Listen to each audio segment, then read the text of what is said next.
Die Antwort, mein Freund, war ins ganze Land der Wind. Ist gut, Ron and Fez. Got an email, Ronnie. This from Robbie.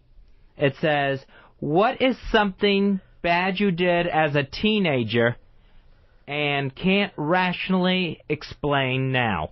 Here's the rules.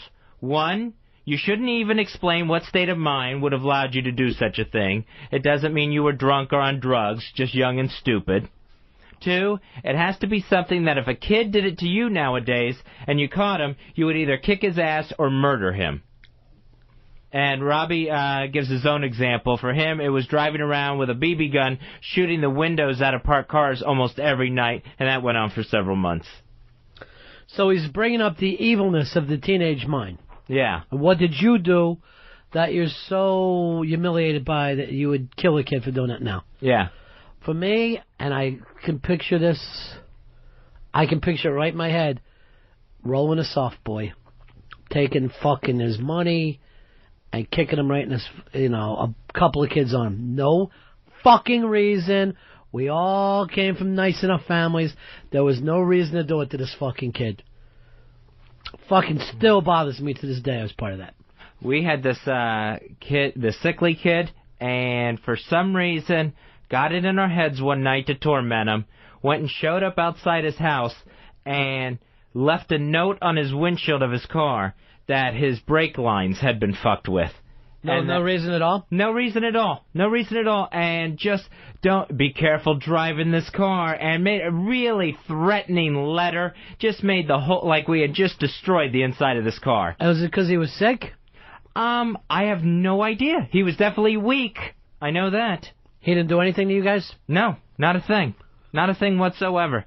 And just... Did you really cut the lines? No, just left the note on there to make it seem like his brakes had been screwed with. Here's our buddy Snuggins. Hey, Snugs. Buddy. Hey, buddy. Yeah, back in the day, we used to go out drinking. We would hang out when we were like 15. We'd hang out with someone with a license. And then we'd get in their car with aluminum baseball bats and find all the big houses with mailboxes at the end of the driveway and hit them with the bats as we drove by at 50 miles an hour. I actually got arrested. My first arrest was for destroying federal property, and we were running in the mailboxes with our shoulders on the way home. It was St. Patrick's Day, drunk as fuck on Bushmills, and the cop, after getting complaint calls, he just follows the broken mailboxes right to us.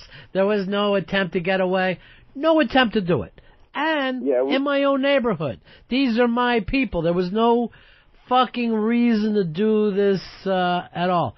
Just awful to be involved in that kind of stuff. There's a mean-spiritedness to kids. And you know when people hate kids when they get older? I think that they were probably the worst kids. That's why they hate kids so much. They don't even want to look back.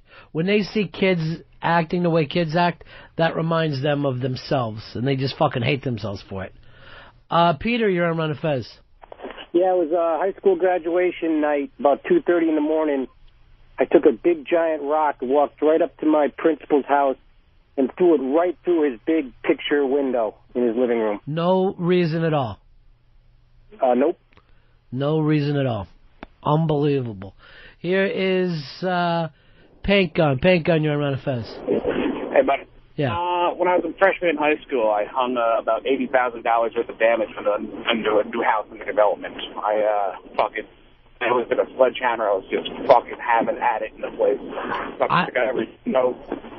I don't know why the thing about breaking and destroying is so important to you.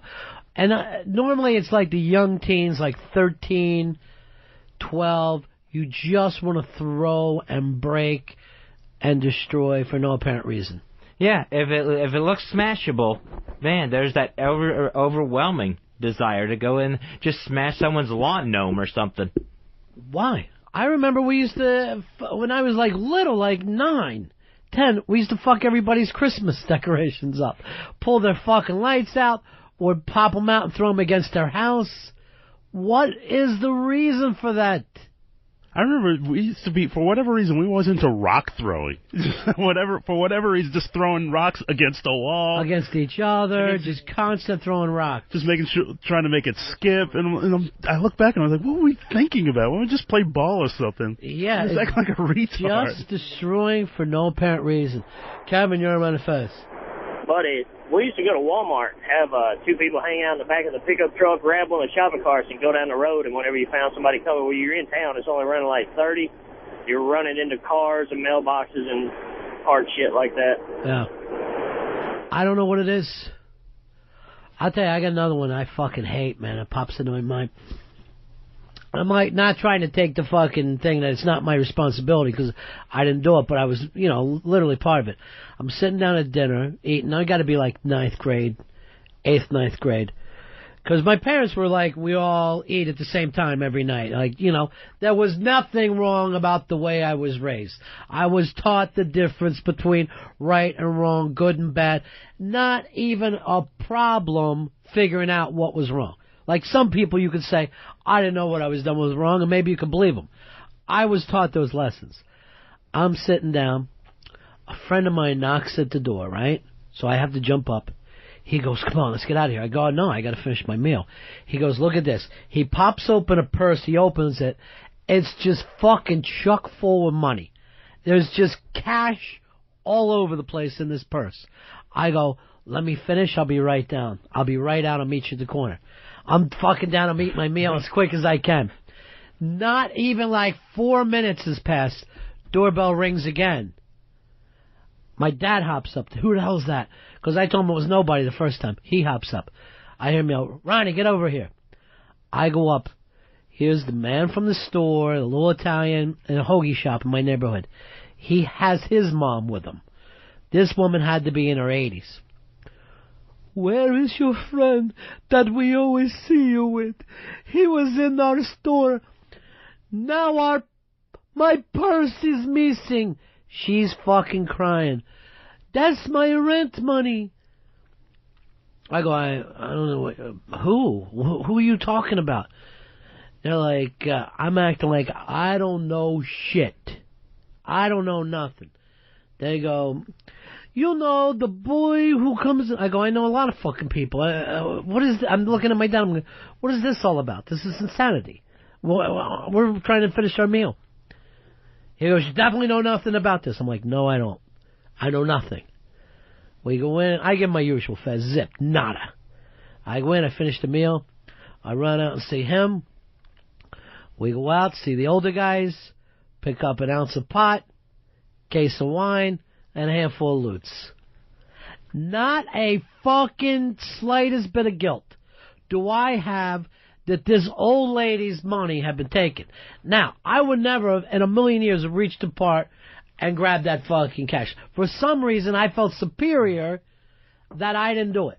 But did I take part in all the fucking spoils of this? Yes, I did. Without a speed bump of feelings. Without, for once, thinking, you know what? That old lady might really need that cash.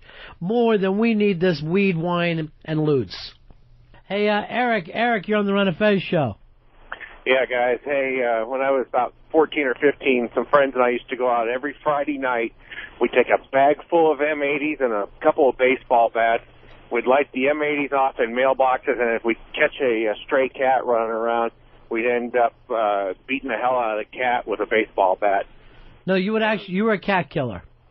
I was a cat killer. Every neighborhood has a cat killer. And what they say... A cat killer is more likely to grow up to be a serial killer than anybody else. There is some truth to that. Of my 3 friends that I used to do this with, I'm the only one that doesn't have a record now. All the rest of them serial killers?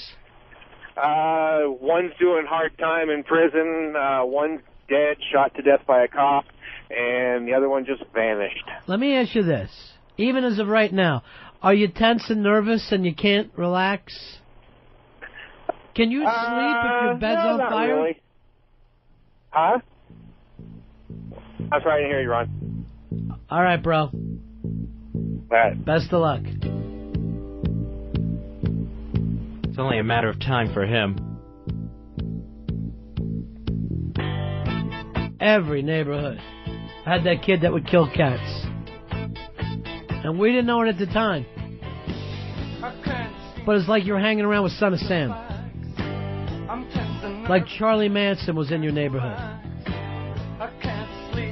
We had a guy who always beat up dogs for some reason. Would beat up stray dogs. Odd. Psycho killer, qu'est-ce que c'est? Better run, run, run, run, run, run, run away. Oh, psycho killer, qu'est-ce que c'est? Hey, John, you're on Ron and Fez. Oh, God, boys, you guys are bringing back some memories. I live all the way down here in Louisiana. I did all that stuff except for the animal killing. I could never kill an animal like that either. I would never kill animals. The thing that gets me, and here's what I don't understand. I used to steal some tests in high school, did, all the stuff you guys are talking about. I got a stepson now who's 18, 19, and I've told all of this stuff to. And I've tried to teach the kid either don't do it or how not to get caught, because I never got caught doing anything. I always sort of knew when not to do it and have those kids get caught, And they're doing the same shit and getting caught doing it, and I can't for the life of me understand now how after you told them what was going to happen, they still go out like they're fucking retards and go do it and get caught. I just don't understand it. There is an inability to see the big picture, I think, when you're a kid. That you don't see the future, you don't see consequences. I remember if I was into a thing of, all right, you're in trouble, you're not going out this weekend, I couldn't see beyond that weekend. I had to get out of the fucking house. It sounded to me like death of not being able to go to one single party. You're just in that moment, and that's all that matters is that one particular moment. And then Exactly. That's a good point. You are living in the moment like you do at no time during the rest of your life. That is everything to you. And that'll always be the excuse, too. When someone would come up to you after you did it, something like that, they go, what were you thinking? And all you could say was, I wasn't thinking. I didn't think. And that's probably more truer than not. The brain just shuts off. I don't know. Maybe it doesn't have the full abilities to see it the way an adult does. Because, like I said before, I can't take, the cop of this, I fucking knew the difference between right and wrong. It had nothing to do with it. Didn't bother me. One of my nephews, he's been in and out of trouble a lot. And I'm like, I try to tell him, you don't see the big picture. He goes, no, you don't understand. At that particular moment, that's all you're thinking about. That's all that, I'm like, but you don't see past, you know what I mean? Suddenly this became Kids in the Hood or whatever the hell that was. You're in Compton. No, I mean, but give me the gun. Give me the gun. But just like little petty stuff like cutting class or whatever. You're living Boys in the Hood, and you're Lawrence right now. You're trying to deal with it. Nathan, you're on Ron and Fez. Hi, this is Nate. Yeah. Hey, yeah. When we were kids, we had this cliff by our house, and you could see traffic coming from both left and right. And we'd sit up there with about 5 guys just loaded up with snowballs, and we would just pelt cars as they would come by, and you would see people stop and look back, and we'd just duck in the woods. They couldn't see us, and we just got the biggest kick out of it. And now if that happened to me, I would just be irate. And yeah, here's the thing. You would plan that kind of shit. Like, remember, we're all getting together to do this. You'd make up a fucking name for it. It's all coming down. By the way, Earl, you know how when you would knock on a door and run? What was that called in your neighborhood? I don't remember a specific name for it. We just kind of did it. We called it end knocking. Hey. And I want you to know the truth. I want to get these things out and let you know I'm sorry about them. I did not know. Oh, okay. If you didn't know. But I didn't know the difference. I thought all you guys did that. No, we didn't. So I was wrong. I'm the first to admit it. I recently became the guy who chases the kids. I couldn't even believe it. Some kids threw snowballs at me this past winter, and I was so infuriated. I got in my car and started chasing the kids, and then I quit because I was like, holy shit, I'm the guy chasing the kids. You are the guy. Yeah. It was fucking depressing is what it was. And now you might as well be the big fucking moron. I know we had a guy when we would be coming home from like 9th, 10th grade. We would cut through his lawn all the time, and he would be furious and come and running out. And one year it was in the snow, and I had a fucking snowball, and he came out and was like screaming at us and reached toward me. I took the fucking, and this was like an old man, like late 70s, early 80s. I fucking hit him point blank in the chest with a fucking snowball that was like an ice ball. He starts doing the Fez Watley, grabbing at his chest. That is frickin' scary. When you think you may have killed someone? Didn't scare me in the least. Didn't feel any of it. Nothing. I want to tell you the truth. The guy could have dropped dead. I don't know if I'd have been too... You ever see these things with the kid in the fucking movies? Like, they'll kill somebody, then they take other kids back to see the bodies? Because you're not putting it all together when you're a kid. Did you ever lace your snowballs with, like, pebbles or rocks or everything? Of course, Sorrel. Those things were like fucking bricks by the time you were throwing them. And I honestly thought I was in the right. I think the guy grabbed my fucking sweater or something. I was fucking furious. Mr. Bush, we used to call him, because he'd be like, don't touch the bush. Don't touch the bush. And of course you go by and yank the fucking thing. Crazy bastard. Buy a fucking fence. You're lucky I didn't hit you in the forehead with that goddamn ice ball. Patrick, you're on Ron and Fez. Hey, you guys, 1183. Way to go, bro. Anyway, that's old school.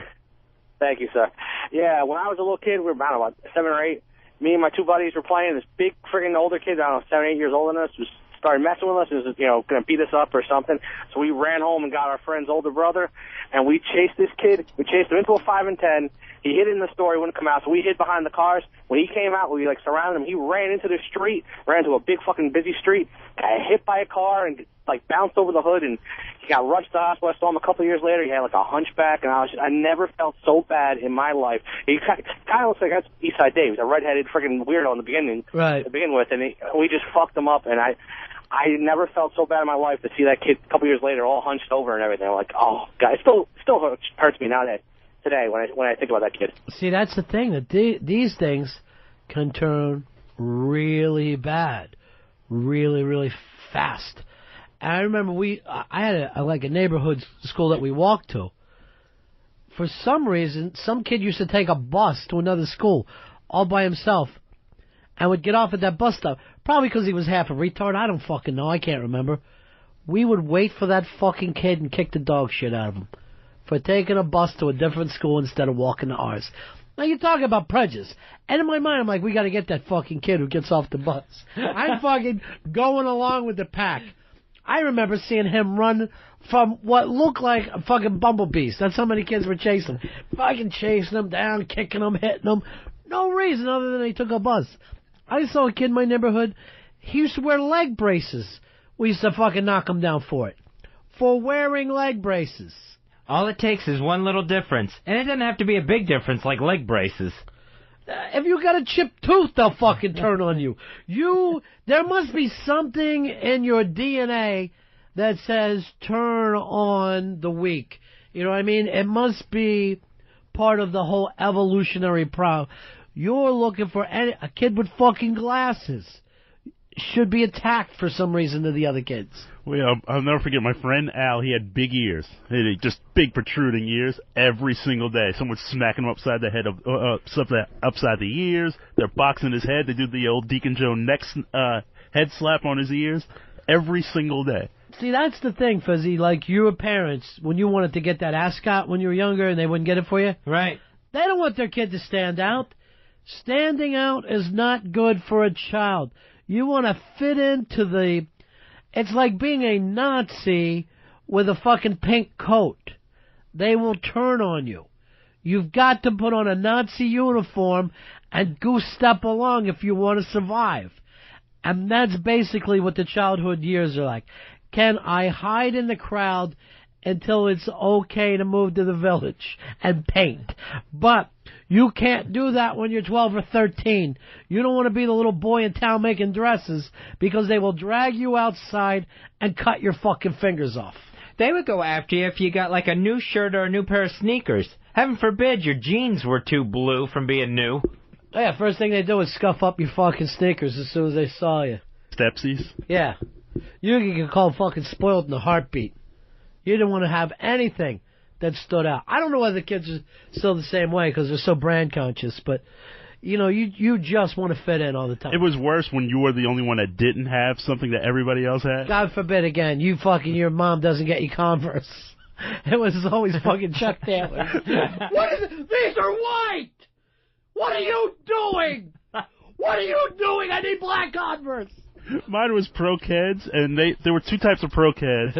One was the sole was white, and then the other ones had 3 stripes. They used to call them Uptowns. Right.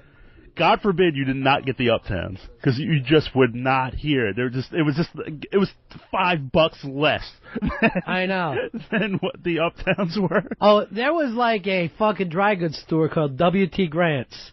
And that's what you would get your balls busted if something didn't look. Where are you? Your mom at W.T. Grant's? Where's your WTGs? I always thought it was like a fucking national thing. Was the Pro Kids, was that all tied in with rap when you were younger? It was right before, and then once rap music came in and like everyone really became sneaker conscious. If you didn't have a pair of Adidas, you were a freaking mutt. And then later with the Air Jordans, if you didn't have the brand spanking new Air Jordans, it's like you just never heard the end of it. As Shaq even said, we make a sneaker that's like $35. So every kid could have my shoes. You don't think those kids know what the cheap Shaq shoes are and they're going to fucking turn on them? Kids are looking for a reason to turn on other kids. It's very difficult. And even now with your kids, you'd be like, go out, play. Fucking trust them if they're going, there's a problem out there. It's better. Because to you, I don't care. Your neighborhood could look like Primrose Lane. It could look like the nicest, easiest place in the world. There's still fucking mean streets out there if you're a kid. And the only way to really overcome that is if you knew how to, like my brother was the best fighter. Right. But he was always very quiet, very introverted. I was very quiet, we just kind of kept to ourselves. They always picked on the quiet kid, and just to see how far you could push them before they snapped. Right. I remember there was like the neighborhood bully was trying to start something with me. My brother snapped, completely snapped, because we just looked after each other. Right. Completely snapped, beat this guy within an inch of his life. I have to pull him off. He takes a swing at me for pulling him. I was like, "You want to kill this guy?" He goes, "I don't care." He just said, "I don't care." I mean, you will lose it out there. Now, I had a much older brother. If things got too ugly, my mom would send him out. Find those fucking kids, take your brother, and kill them for what they did. So he would go out, "Is this him? Is this him?" And finally I'm like, "Yeah." Boom. Kick him. He would fucking take him down, and I would have to do something to him. And then that would be like a little bit of a reputation, because the fucking bully would say, "I'd kick your ass, pussy, except for your brother." And that would be enough for me. I don't fucking care. I don't need your respect. I just want you to stop hitting me. That's what I'm after here. You fucking piece of shit. Let me go out and play like someone else. I have a kite. I'm not here to fight. I have a fucking kite. I was the same way. It's just like, I would beat the shit out of you, but your brother's cool. It was never your brother could fight. It's like, yeah, your brother's cool though. Yeah, it's right. All right. I'm friends with your brother. Yeah, right. Sure you are, you fuck. You piece of shit. God, these fucking kids were awful. It's fucking terrible to grow up. I would never want to go through it. That's the reason I can never be a Buddhist. I do not want to go back to 3rd grade. I don't want to deal with that again. And then some people look back on their childhood like it was it was great. Those were different times. I'm like, you're out of your mind. We live like guppies. Your head was on a swivel. You were looking around all the time. It was survival of the fittest. You were just wondering how to make it for the next hour, much less the next day. I'm telling you, I've been on playgrounds where I've seen kids come in that looks like a fucking shark going through an aquarium. You would just see everybody. There's guys to this day, if I saw them, I'd fucking climb a flagpole to get away from them. There's a fucking pair of twins, psycho twins, that I know for a fact are still fucking chasing people and beating them up. They gotta be. They're not gonna ever stop. That was the other thing with neighborhood kids. There was always the psycho twins. Yeah. They were either, they hit anything that moved, or they were just so out there, you just didn't want to be anywhere near them. They had groupthink. It was fucking fighting 2 of them, and they were just running fucking rampant wherever they went. Don't let anybody tell you the twins aren't freaks. That's a fucking freak of nature. In my town, it was, I can't say the brother's name, but the Psycho Twins beat me up because they didn't like the smell of my copper tone. Sure. They said, "I fucking hate coconuts." and they started to pound on me because they thought Coppertone smelled like... Your mom needs to fucking find a brand of sunscreen that does not bring the attention of the neighborhood maniacs. That was the hairpin trigger then. It was the least little thing that could set off, a neighborhood bully from terrorizing you. You could walk down the street with a soda, and you happen to say, no, I'm not giving you the soda, and all hell would break loose for the next week. I remember I got into a fight over that once. It's like, hey, we were playing I was playing a game of pinball. It's like, hey, could I take a ball? And I'm on fire. You don't want to stop. And it's like, hey, I was like, nah, I'm kind of in a roll here. Next thing I know, I'm getting the shit kicked out of me up and down Northern Boulevard. Was it like that? Could they say next ball in your neighborhood? Yeah, they would say next. They say next ball or flippers. No, it was. Give me flips. I think it was just with the quarter. They would just put the quarter down and say, hey, next game. Right. This guy just walked in, hey, can I have a ball? And I was like, no. We would do that with our friends where you could be able to yell out at this little hoagie shop, next ball or flips. If you didn't yell out no first, the fucking guy, by whatever code we live by, got the next ball of your fucking game. Somebody could say hunks and get a fucking piece of your sandwich, motherfuckers. Jesus Christ. I just want to live my life with my funds. Could you imagine you doing that as a neighborhood? Tits. You yell tits and get to fucking grab the guy's wife's tits. Insane. You're blowing your allowance on a sandwich. You just want to relax and eat like a gentleman. You stole some money from your grandmother. Now you'd like a meatball. Is that so much? Well, you fucking filthy bastard swinging around with your next and gimme and Jesus Christ. I'm telling you, I don't know how kids put up with it, man. You wonder why kids don't go out nowadays.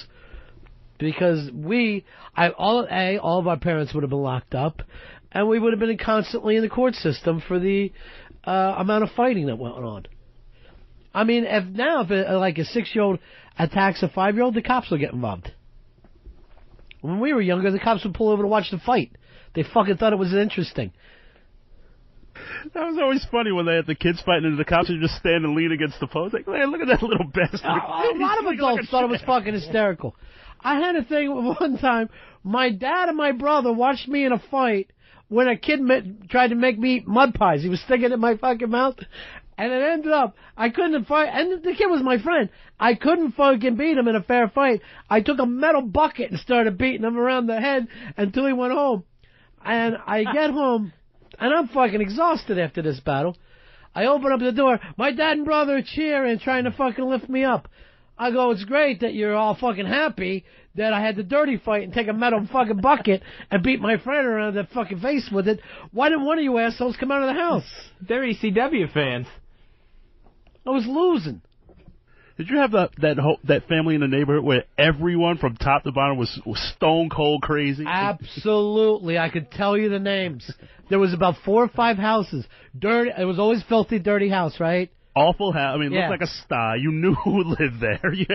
And they were insane. This one kid, we had chased him home, and we're fucking throwing rocks. He has the hose on the front porch squirting at us. We run back. He runs in the house with the hose, right? We're still yelling shit. He takes the hose, the handle of the hose, knocks out a panel of the fucking front window, and start, like in a movie, like a gangster movie, and start shooting water at us. They were out of their fucking minds, that family. The bunker mentality. Yeah, but it was like the whole from grandmother to the smallest You would end up seeing the mother's titties. That's how fucking crazy they were. The mother would come out one day with her fucking top off. They were always insane. Crazy families. There's one, I was friends with them. I go over their house. Place was always filthy. They open up the fucking freezer and said, look at this. I look up there. One of the kids in the family had put their mouth on a cold tray in the freezer and then panicked and pulled it off, left piece of the tongue and the lips on the freezer tray. No one in the family scrapes it off. They fucking leave it that way as a interesting conversation piece. Finally, some art in their house. I can tell you the names of every one of these families. Here's the weird thing. Every one of them would always have a very hot, early mature daughter. One of the daughters would have tits when no one else did. Great ass. I don't know why that was. but enough psycho brothers that would panic everybody. And you're always like, oh, man, I wish I could get her, but I have to deal with that whole crazy family. Oh, I know. And it was always a package deal. They always traveled in packs. Oh, yeah, of course they did. Filthy bastards. Dirty as hell. Dad never worked. Always drunk all the time. Yeah.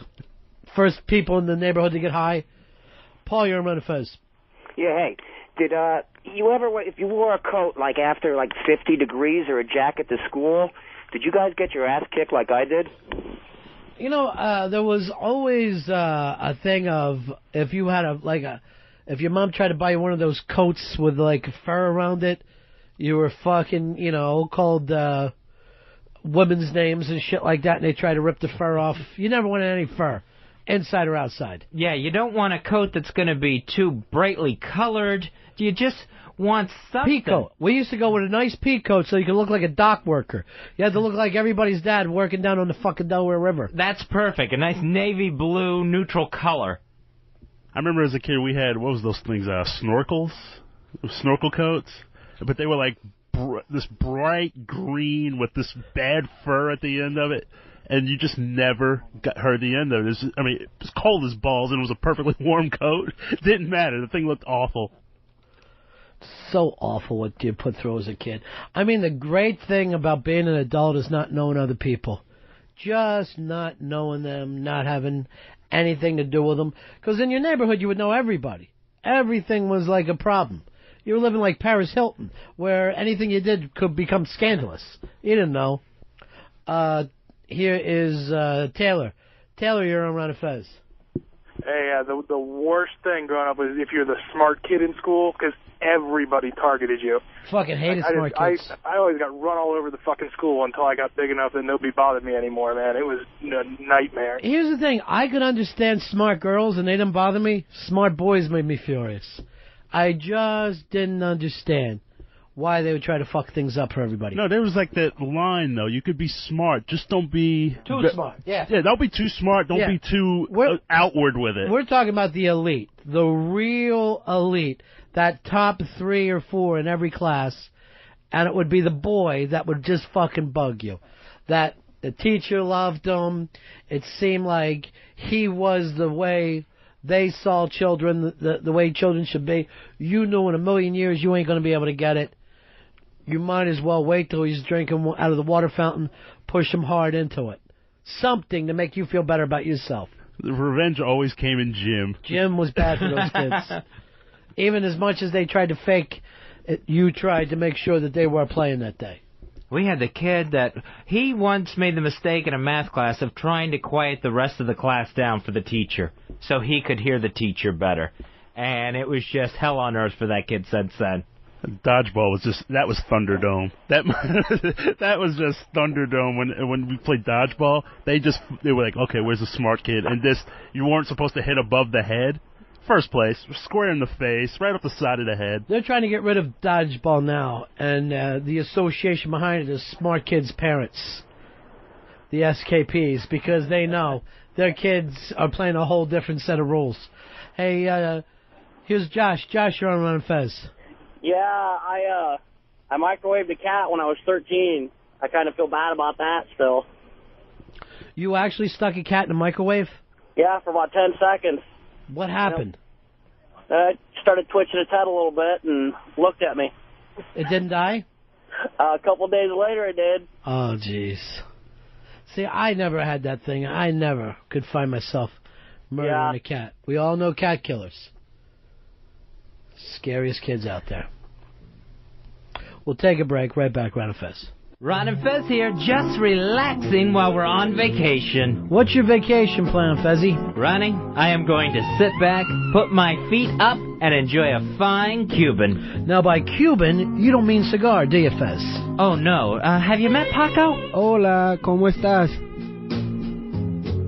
When I was home for vacation, one thing that we had to do was my parents' 50th wedding anniversary party. How'd that go? It went good up until a point. There was a certain problem when we let people get up to speak. And, we were doing a thing, nice stories about my parents, that sort of thing, reminiscences. All right, why don't we go right from the beginning? This is a big anniversary party you had planned for your family. How many people showed up? Where did you have it? What went on? We had it at the Hilton in St. Petersburg down by the water. We had about 100 people there. A little over 100 people showed up. Had a nice dinner for everybody. Had a nice head table. Well, it sounds like it was wonderful. Sounds like a wonderful night. We recreated their wedding cake so that they could have that to cut. And a lot of people all dressed up, expecting a nice night, having some fun, some friends, some family, reminiscing over the past 50 years. Well, that's terrific. Well, congratulations. Nice. Certain people... Should we go to break now? No, we shouldn't go to break now. I'm willing to go to break. No, we should not go to break now, Ron Bennington. Earl, are we ready for a break? You think we could break? Yeah, we could use those. Yeah. No, I don't think we will, Earl. I think we'll stay on XM here for a couple of more minutes. Because a situation arose when people got up at the microphone and decided to share their reminiscing with my parents and the over 100 guests that were there. All right, well, it seemed like it went nice. We'll take a break. No. We're back in a few moments. No, it didn't all go nice. Some of it was nice, like when their pastor spoke. Mm-hmm. That was nice. When one of the couples that they went on their cruise to Europe spoke. That was nice. Fantastic. So all the speeches went nice. We'll take a break. You're listening. No break, because it all turned ugly when one certain speaker went up there. There was one gentleman who wanted to speak. He used to work with my dad before my dad retired from the bank. And apparently, part of his little gimmick that he wanted to do was he wanted to speak about our family and my parents and didn't have all the information that he needed. The way to set up his gimmick was he was going to say, oh, there's Mr. and Mrs. Watley, and then they had these kids. They had Corky and Tammy and Fez and Travis, and then they also had their grandchildren, and he listed our grandchildren. Then what he decided to do while he's speaking is to be funny was list some of the other personas that I've had on this radio show, as like they were also extended members of my parents' family. So he's bringing up Nature Boy and Jan Brady. Well, apparently what happened was, after I did some investigating after this moment at my parents' 50th wedding anniversary, he didn't know exactly what all kind of characters I've portrayed on the radio. So I found out he got help through email through Mr. Ron Bennington, who gave him some other characters. All right. You know what, Fez? Here's the thing. I know that you seem like you're upset or whatever. Yeah. But the point is this. Did he bother me with this first? Yes, he did. Why didn't he go directly to you? I think he wanted it to be a surprise for me as well. All right, I'll pick up this story from here. Here's what's happened, Johnny. So I get this email, and I hate this kind of thing, too, where somebody acts like, here's what he does. My name is Tim. I live in St. Pete, and then he says Fez's real name.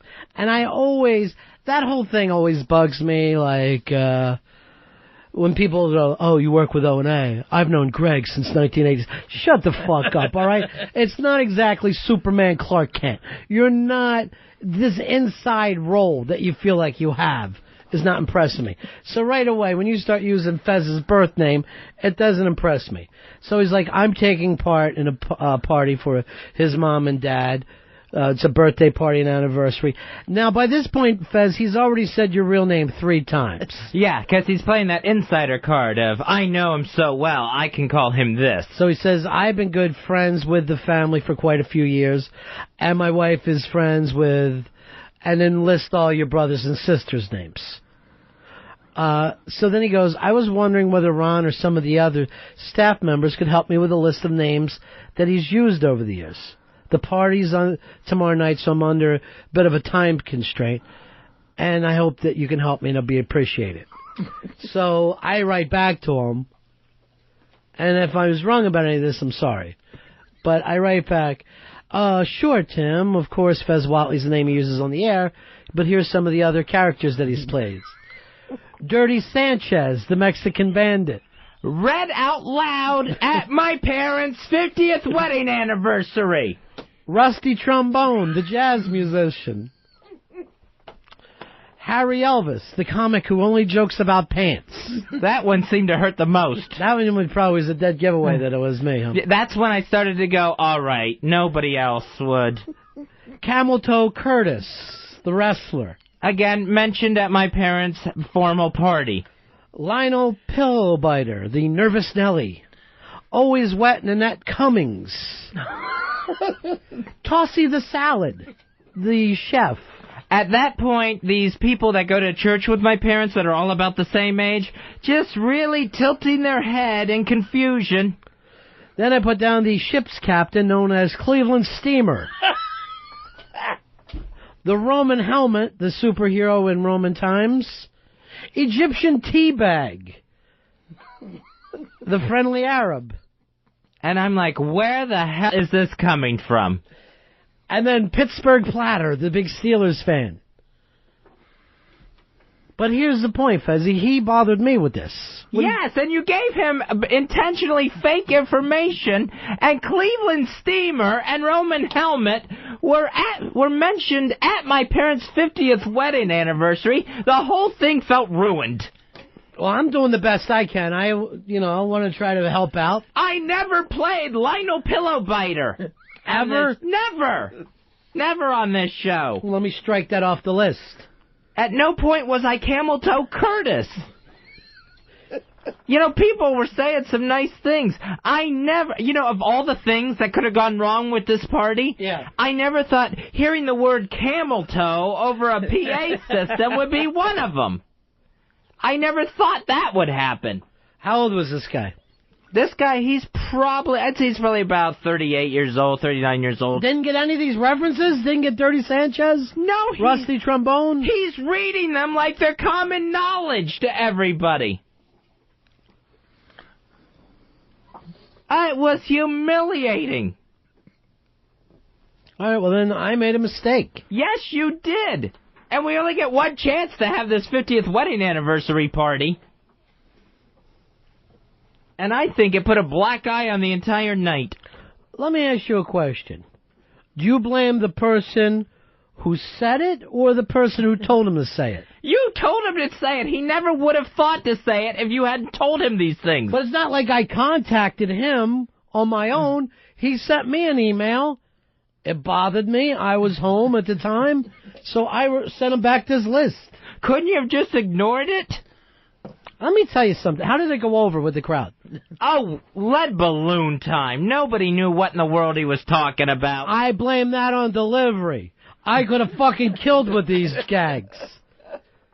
I'm known for my timing, Fez. It was just awful on so many different areas.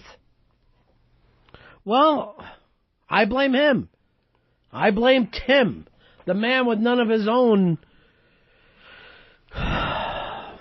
Jeez, this is awkward now. Yes, it was even more awkward that formal occasion, that night. That Friday night when everyone gathered. We were having nice toasts and everything.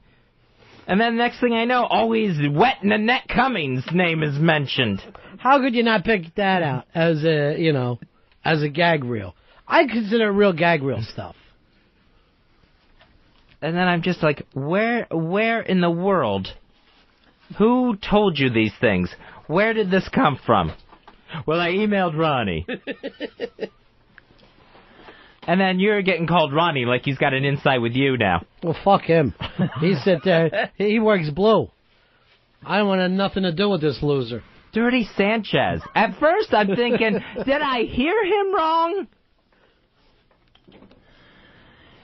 And then it went worse from there.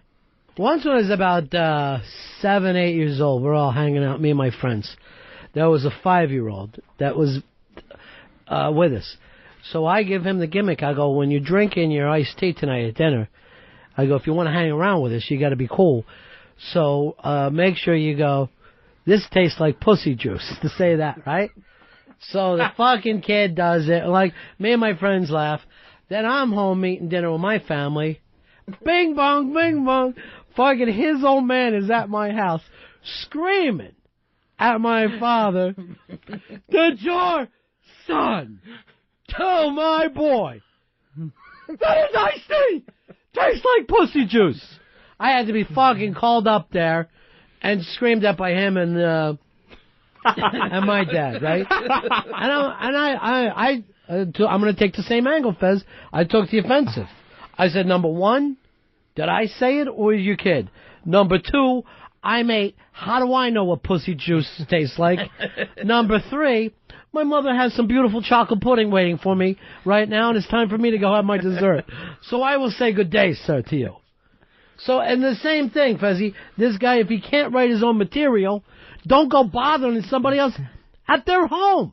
Fezzy, my home, where my wife sleeps and my children come to play with their toys. It was an email. He didn't ring your doorbell. Still, I shouldn't be getting fucking emails like this, asking him for help putting together his stand-up. You think I'd like to email people every day? What should I talk about on the radio? No, I got to do it myself. As soon as he said he emailed Ron, it all started to make sense right away. It all started to come together. It didn't even... All right, maybe it doesn't feel funny to you then. I guarantee you, a year, 2 years, you're going to be laughing and you're going to go, remember what happened. No, I'm not going to remember that. All I'm going to remember is the confused look on my mother's face as she heard the name Roman Helmet. Just putting a cock right down the nose. I'm aware of what it is. I'm lucky Pussy Juice wasn't on this list.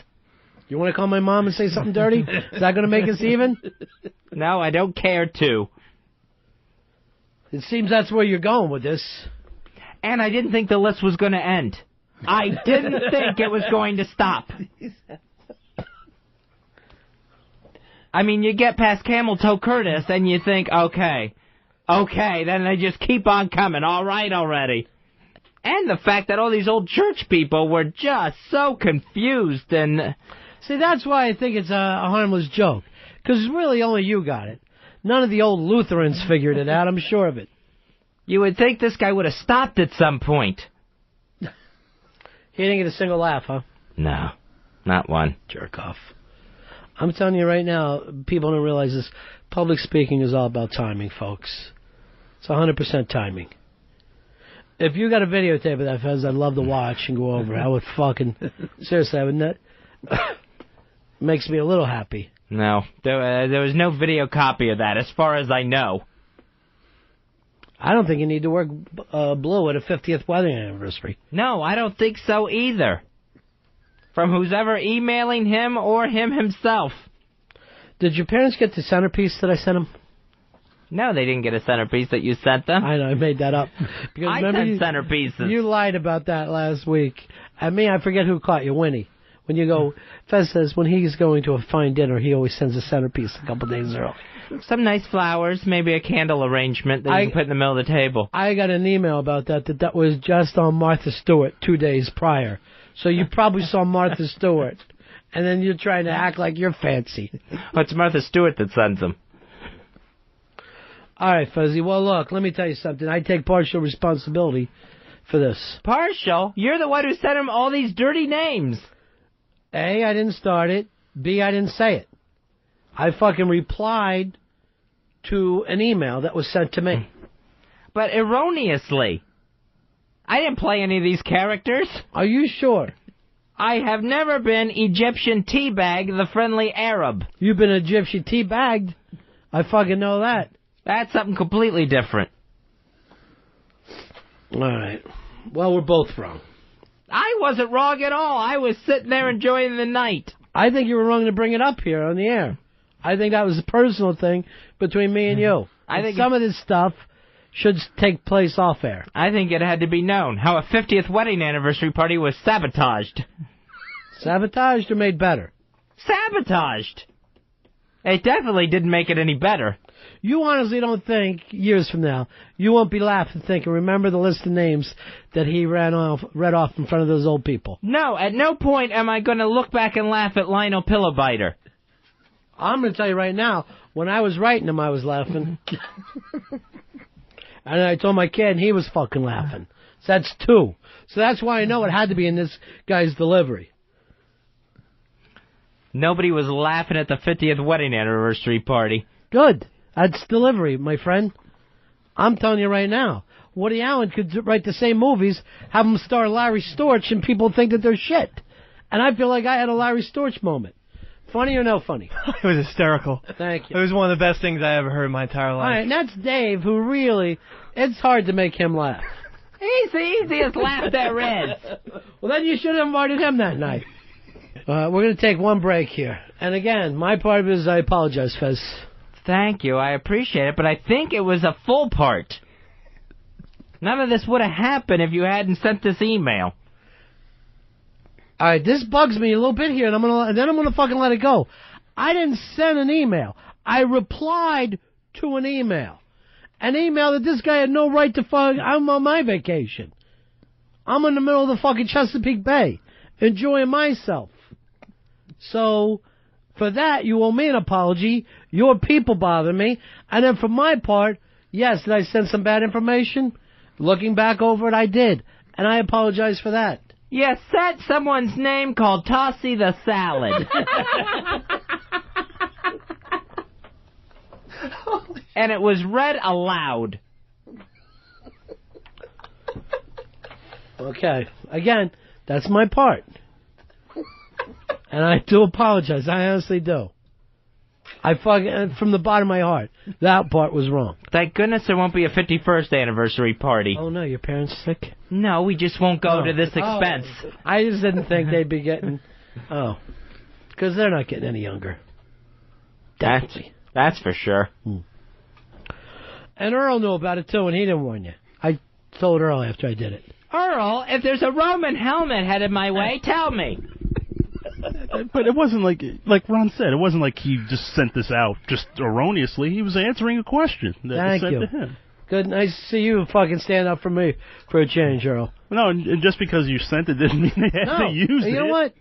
Normally you break from ranks. This time you came right in. You're my wingman. I'm not used to that. I'm not used to having him there for me, Fez. Yeah, today he's glued to you. Shocker. Yeah. Mr. Freethinker decides to pull in and join the team. I love it. All right, so we all made a mistake. We're all sorry. We didn't all make it. Well, I didn't make one. Well, you had to sit there and listen to that shit. Yes, when I wanted to run out of the room screaming. Actually, I wouldn't even mind if you start working on some of these characters. Could be good. Maybe Pittsburgh Platter. Shit. The big Steelers fan. All right, we'll take a break. Right back. Ron and Fez. Oye, vato, es lo mejor de Ron y Fez. Fez, here's an email we got from our friend Paranoid. I guess he's at a crossroads. This is what he wants to know. And Dave, why don't you sit in for a while? Oh, okay. Because I feel like we need to make it up to you. Thank you. I guess there's something happening in his life right now. So he says, if given the chance, would you hook up with a married woman whose husband was fighting in Iraq? That's the dilemma he finds himself in right now. Fez? No, you should not hook up with a married woman whose husband is fighting in Iraq. All right, hold on. Let me change this up so that you would be able to answer it. If there was a guy fighting in Iraq, would you fuck their brother? No. Why? It's their brother. It has nothing to do with them. Dave, what about for you? I would try to abstain, but if she came on to me... She's getting banged. I might have to. Right. But again, I would try to abstain because I do support the soldiers. Earl, what about you? Absolutely not. No way. What about this? The guy will never find out about it. He's never going to know. Oh, then yeah. I mean, you have to. Your feeling is you're more afraid of being caught than doing something against a guy. No, I wouldn't want him to feel like to know what happened and to feel bad. I want soldiers to feel good. All right, good point. Earl, what about you? Still, absolutely not. Because So would you ever be with a married woman? No. You sit next to Fez. You and Fez are out of this thing because you can't even discuss it. So it doesn't matter whether the guy was in Iraq or a milkman. It just always ends badly, and not necessarily. I can look you in the eye, Earl, and tell you that it's not 100%. Are you playing with fire? Yes. You know who else plays with fire? Chefs. So things can go well. Things can happen well. Let me check with Bronx Johnny. Because the point here, it has to be you know, the morality of whether the guy's in Iraq or not. Not in your case, would you sleep with a married woman? Or Fez's case, would you sleep with a woman? We have to move this into the slice that works. What about for you, Johnny? I couldn't touch nobody's chick, man. At any time? Nah, that's okay, wrong. you move over, sit at the gay and abstinence table right now. I do find the more upsetting thing is that the guy's over in a foreign country fighting a war. He may not come home, and this is what his wife is doing. More upsetting than you keeping a hard-on inside a woman? Because I think that's the part that's throwing you. 1,000 miles away, he would probably, in the deepest part of his heart... If it's 1,000 miles away, he would drown. He's much farther away than that. Atlas, Tony Atlas. Tens of thousands of miles away... probably a part of him wants his wife to get some pleasure. I mean, she shouldn't suffer. That's my opinion. Well, I mean, she's also a person. She's able to make her own decisions. Yeah. You know, what does their marriage have to do with you is one question. Now, if you're saying I couldn't sleep with a soldier, could you sleep with a cop's wife? Could you sleep with an astronaut? Oh, this guy is going up into space, and you're banging her on the ground. At that point... your problem is you just don't want to get involved with another couple. And that's a whole different story all the way around. This is really people that think that married women can make their own decisions, but unless that guy's in Iraq. Because then you feel like you're going against the home team. That's true. Let me ask you this, Earl. Could you sleep with an Iraqi insurgent's wife? No. I just don't screw around with married women. Or any women. Why did you say married? Why didn't you say any women? Here is Kevin. Kevin, you're on Ron and Fez. Yeah, Dave's full of shit. He's scared of a homeless guy that freaking stole his coat from him, more or less cracking a soldier's wife. This is why it's very difficult to have a round table with the gang that we have now. A, Dave won't stand up to anyone. B, Earl's a lonely guy. And C, Fez... that's really no one's business, and I don't even think it's open for discussion. Thank you, Ronnie. It's not like the soldier's tens of thousands of miles away. He's not going to find out. That's too far. Why you got him in China?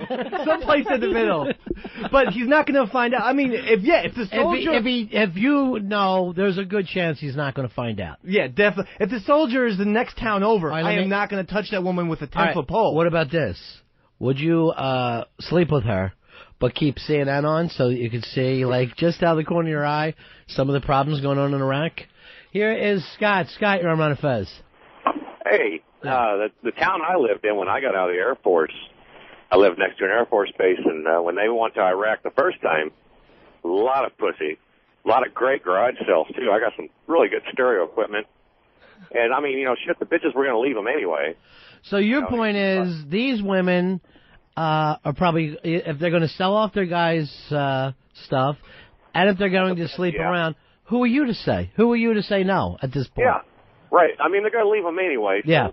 If you fuck them, maybe they're probably sticking around maybe a little bit longer for them. So you feel like you're actually helping the cause. Interesting point. 866-RON-0-FEZ. 866-RON-0-FEZ. Here's Travis. Travis, you're on Ron and Fez. Go ahead, Hey, guys. Travis. Hello? Yeah. Hey, no, this is Nick. All right, go ahead, Nick. I met you guys in D.C. when you came down. What can we do for you, Nick? From Iraq. I had just come home from Iraq. Uh-huh. Hey, Dave. Yes. When I was in Iraq, the girl I was coming home to marry slept with another guy. So if you're so quick to do it, I'd love to meet you and take out what I feel about the scumbags like you. Interesting point. What he's trying to say, Nick, no, he is taking it personal. Don't take it personally, Nick. I don't know you, pal. It happened to him personally. Here's what Nick is saying: that you don't have to just worry about the one soldier now. Now you have to worry about all of them. Is it too late to change my answer? No. All right, fine. Then I stick by my answer. Nick, let me just tell you this. Here we are at 57th and 6th. You are always welcome to come by and beat him up for what happened with that backdoor Johnny. Because as far as I'm concerned, it could have been Dave. Oh, it was. As far as I'm concerned, it was. I know for a fact it was Dave. I've been in D.C. once, Nick. No, before you get a little too hot-headed here. Did you have Friendy out, Big Cheese? Did that happen? Yeah, but Private Friendy. Friendy was in my palm. That's all. At that beautiful hotel that we went to.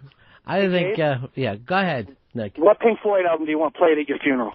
Oh, that's nice. Wish you were here, Yeah. I guess, because that makes a lot of Actually, it's one of sentimental. the few I can really stand. All right, thank you very much, Nick. Thank you. Talk to you later. Boy, he was a little... Here's Chris. Chris, you're on Ron and Fez. How are you? Good. I'm a Marine. I served in the first Gulf War. The rule of thumb is you can bang them in the ass, and you can drop a load down the throat, but no pugnani. All right, so that you know what? Now we're at some kind of place where everybody can get along. I can live by those rules. If it's... I thought you didn't do it in the can. No, I've wanted to. Yeah. It can't happen for me, though. Why not? She won't allow it. But, if I can do it perhaps with one of our heroes, American soldiers' wives. Oh, you just said heroes. I got very nervous because you're not going to bang a Marine in the ass. No. Here is Nate. Nate, you're on Ron and Fez. Hey, boys. Yeah. What if the soldier is behind enemy lines like a TV repairman? He's not fighting for his life out there. He's just hanging out on a little vacation in the Mideast. All right, so what you really want to know, that if the guy's in the rear with the gear, yes, his wife gets banged. If he's literally on the front lines, what if he's been wounded? No, don't sleep with his wife. Exactly. You got to have a little bit of morals about it. Some of them are free game. I say you got to get a Purple Heart before you can 100% assure that nobody else will do this. If you're wounded, the wife is going to need to be pleased by someone. I'm looking out for your wife. You're not the one who's going to please anybody, friendy. It ain't going to happen. Yesterday he told me, he told me this in confidence, but I think I'm going to just put it out there for the world. He can't use a condom because the minute he attempts to put it on, he goes completely soft. I think my penis is allergic. Yeah. To I've tried the rubber, I've tried latex. So that's why Westside's on the pill. Yes, because instant softy, and it's not fun. Mark, you're on Ron and Fez. I'm here to defend Dave. If Dave has a chance in hell to get pussy, he's got to take it. I mean, come on, look at him. You just got to go for it every time. It's an excellent point. Yeah. Whether it's soldier pussy or not. And I'm going to tell you, my rule of thumb, Earl, has been it's a little bit gay to turn down women. Any woman. I just think it's more trouble than it's worth, and it always ends badly. What if her husband was in Iraq, but it was Laura Bush, and he was just over there to hand out turkey? Would you do it then? I will not mess with married women. It's just not bad even news. Laura Bush. Would you stop saying married and just say any woman? Because you haven't been with a woman since I've known you, and that's 6 years. That's not necessarily true either. It is true. That is definitely not true. Tell me a time I've seen you with a date. Well, you haven't. No. Thank you. No further questions. You may step down. But you may step down, sir. Married women are very hot. When I was 16, I learned through the little town gossip. All right, let me guess. You're away for a summer, in 1942. You and your friend would be obsessed with sex, and then finally, when the woman found out that her husband died, she had sex with you in the dunes. No, I mean, somewhat close. She lived across the street, and I always thought she was admiring me when I would mow the lawn with my shirt off. Oh, my God. Oh. What? The reflection. So what happened, I Beaker? found out that her husband had left, and so I got drunk one night, and about 2 o'clock in the morning, I went across the street and kept ringing the doorbell, thinking this was her chance for me and her to have sex. And for a half an hour of ringing the doorbell straight, she didn't answer. Finally, at like 2:30, 2:35, she came down and was like, "If you don't get off my fucking porch, Dave, I'm calling the cops." And that was it. So that was your romantic 16-year-old story. The non-graduate. You went over to a neighbor's house, shit on the front step, and ran. That's your way of saying, no, I tried. I had an experience. They're very alluring. Yeah. Blue Balls, you're on Ron and Fez. How are you, buddy? Hey, buddy. Yeah. I'm doing good. How are you doing? Good. You know, I think it's every man's civic duty if a guy's girlfriend or wife wants to get down. You fuck that bitch and expose her for the little whore that she is. It's your job to give that man a chance to get free from that. All right, good point. What he's saying is you are exposing her for what she is. So he's saying, what is this soldier coming back to anyway? Well, what did he leave in the first place? If you want to know the truth, Fez. Everyone is what they are. That's their nature. Jeff, you're on Ron and Fez. Hey, buddies. Yeah. I just want to say, in the first Bush presidency, I went over to on a roofing crew to Hinesville, Georgia, and Fort Stewart, during what they call Desert Shield. They first sent the troops out there, and them guys, they were all gone for about 30 days when we came to town, and we could walk in any bar and walk out within 15 minutes where the crowd was all horned up. I mean, 30 days they didn't have a man in town, and so they were all ready, you know. And so this is actually soldiers banging other soldiers' wives. I wasn't a soldier. Oh, you're just a guy hanging around. Yeah, I was on a roofing crew that we came into town. Yeah. And, but, you know, I didn't feel any remorse about it at first. But one night this chick took me home, woke up the next morning, and all around the whole room there's pictures, you know, of them in heart-shaped silhouettes and stuff. He loves her, she loves him, all this garbage. That's so fucking hot. That felt like a I'm real sorry. piece of Maybe trash. I'm the only one who thinks this way. But now he brought up a word I never understood. Remorse. What exactly is that? Remorse. What is this, the remorse? Remorse is when you do something and then you feel bad about it later. Like you Like feel is it like being hungry?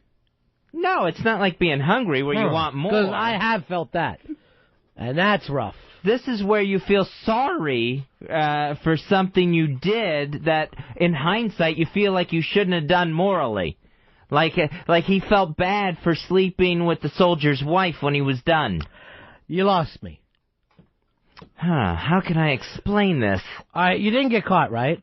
No, you didn't. There's no repercussions. No one's after you. And yet you feel bad. Yes, you feel bad because it's something that you morally shouldn't have done. But nothing happened.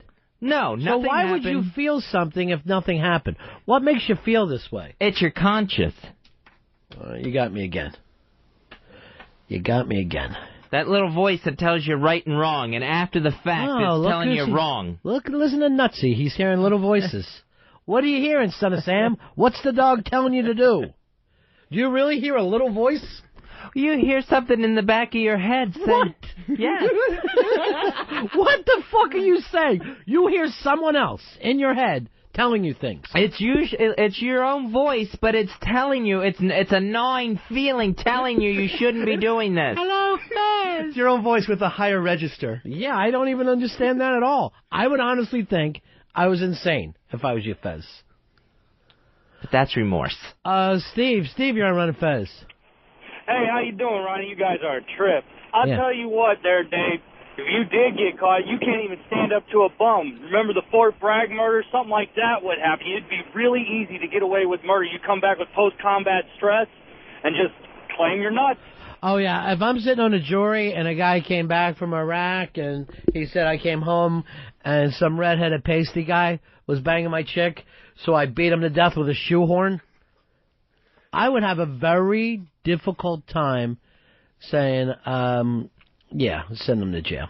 I'd just have to say, go ahead. Maybe he's hearing a crazy little voice in his head. Send him to the nut hut for a while. I don't think that's going to fly in court. I really don't. Well, you'll already be dead. What's the difference to you? And let's, again, I haven't banged a wife yet, is all I'm saying. But anyone, really. Yeah, when you think right, about, exactly. You've been with one, 2 or 3. Cook's group. John, you're on Ron and Fez. What's up, boys? Hey. Hey, I got to call out Earl on this one, man. I've never seen Earl in a picture or live or anything, but I'm kind of questioning if he's even black. I mean, the guy, he knows nothing about sports. That is he true. listens to rock and roll, and he won't sleep with another man's wife. He's going to have to prove it to me. I'm going to tell you this, and you're not going to believe it from the radio. Earl is black as soot. No way. Yes, you may be the blackest black guy I've ever seen in my life, Earl, and yet you do not share anything with the community. If anything, you're anti-black. I am hardly anti-black. You're Uncle Ruckus. If I look at you, Earl told me the other day that the white man invented trees. I go, stop it, Earl. You are just being crazy now. This whole deal of me, like, I love sports. I happen to have a brother. I don't love sports. You don't follow sports. Bronx Giant and I were just observing that whenever he tries like a waste paper basket, paper free throw shot, it's fucking 2 feet to the right. He doesn't even hit the rim. That's because I'm not even looking. I just toss it. Interesting. You don't have to cover for him anymore, Eastside Dave. Interesting, Uncle Ruckus. Here's David. You're on Ron and Fez. Hey, how y'all guys doing today? It's really none of your business, Dave. What can we do for you? I hear you, man. Hey, I'm retired from the military. I was a lieutenant commander in the U.S. Navy. The military has a new policy kind of thing going on. When in fact, I think it went into effect about 10 years ago now. Okay. And the reason it went into effect, if you guys can remember, there's been a whole lot of people coming home from like the Navy that went out on a 6 months med cruise, come home, their wife was 3 months pregnant, and they killed everybody in the house. Sure. And you know, that's happened more than once. So what's going on now is it was primarily started by the ladies' auxiliary leagues and the different branches. If your husband goes off to war on a med cruise or something to where they're going to be away from home for a while, if they get any kind of sense at all that there may be some infidelity, right, they can report this to usually XO or something of a base, and word will get back to like if you was in the service, your CO, and what they would do is they would either send you back home or not tell you. And if you'll notice, Ron, when the troops come back home, a lot of times, instead of flying straight to their home base with everybody, they'll usually fly within 200 or 300 miles away, and they'll have what they like a debriefing period of a few days. Settle in for a little bit, yeah. Right. And like, let's say there's a soldier or a sailor that this has happened to. They'll call him to the side and let him know about it and give him a cooling off period. That way he don't go home with his M16 or Beretta or whatever and kill everybody. Do they also try to watch the way these people are interacting? Do they, keep an eye? Yeah. Yes, they do. If you live on base, and a big one is like Army bases, because the Army has people all over the world living in bases that have bars inside of the bases, and a lot of people frequent outside of the bars, outside of the military life. And like the gentleman that called on earlier, he was an outside contractor working for the government. Right. This stuff happens all the time. And another thing that's in this little clause, if this happens to a soldier or a sailor, and they go home and they have time to work things out, if they do not work it out, it's over for the spouse that that committed the infidelity. I mean, they leave with nothing. They're just gone. Yes. Yeah. I mean, and yeah, because it would be her against the U.S. military, basically. So, yeah, basically. But things walk of like shame. this happen. Yeah, we're all human. People fuck up. Yeah. People make mistakes. People weren't hugged enough as kids. Right. People got raped when they was kids. People are Fez. going to fuck up. Yeah, But you got to Dave. use common sense. Me. And I love your show. Thank you. All right, thank you, my friend. 866-RON-0-FEZ, 866-RON-0-FEZ. I mean, when you really think about this, because, when you're saying soldier, you have one image in your head, but remember, a lot of these guys, 18, 19 years old, here, if they work with us, they would be called the kids. They wouldn't be given any real responsibilities. It would be, hey, does Fez have water? Do you need to go get the guy's lunch? Don't forget to, There, you take these same guys, you teach them to kill, and then they're kind of in the same bad relationship that they would be having now, with 18 or 19-year-old girls. Obviously, mistakes could be made, except for now we've trained one of these young people to go off, to know how to kill. So it's a pretty scary situation. It seems like it would be natural instinct. If you see a guy, if you know a guy's been in your home and has violated your private space, that's going to be the instinct to go after him. What if it didn't happen at the house? What if it happened in a motel? But still. So you have to think of this, Fez.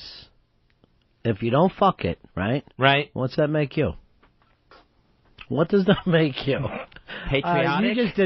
You just did pantomime. It But makes you Fez, that's a different thing, because you wouldn't fuck the milkman's wife. So you can't really go out and say that you're a better patriot than Dave is, because something isn't in your nature and it's in his nature. What if you could just bang the wife? Okay, you're taking care What if you jacked off on her?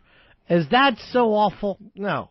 And you're just doing an 18, 19-year-old girl, you're taking care of her, and then you say to her, as soon as your husband comes home, I'm out of here. Everybody does that all the time, I would think. Okay, well, what's wrong with that? I mean, I'm just saying, I'm taking care of your wife in that. No. You can't act like you're doing a good thing for anyone else. You just said she's going to be 18 or 19. Right. I'm a little bit older at this point. I can. No, but you're not. You cannot act like that. You're only in it for one situation, and so is she. When that guy comes home, you would be out of there anyway. Whether he did that or whether he was working for, FedEx. Doesn't matter to you. Don't act like you're going around doing a good thing. He acts like he's part of the USO. But see, my thing is this. If an adult makes a decision for herself, who the fuck are you to act like you're above it? You know what I mean? Now, you could act like, I don't want to be with that person. But what goes on in their marriage, what's that really got to do with you? You don't know how they are at home. Everybody guesses that everybody's like, leave it to Bieber's parents. People have all different kinds of marriages. It's true. I mean, people are human beings, and if people are human beings. This is the fucking things that you're going to say into a microphone. And this is your reason for being on the air.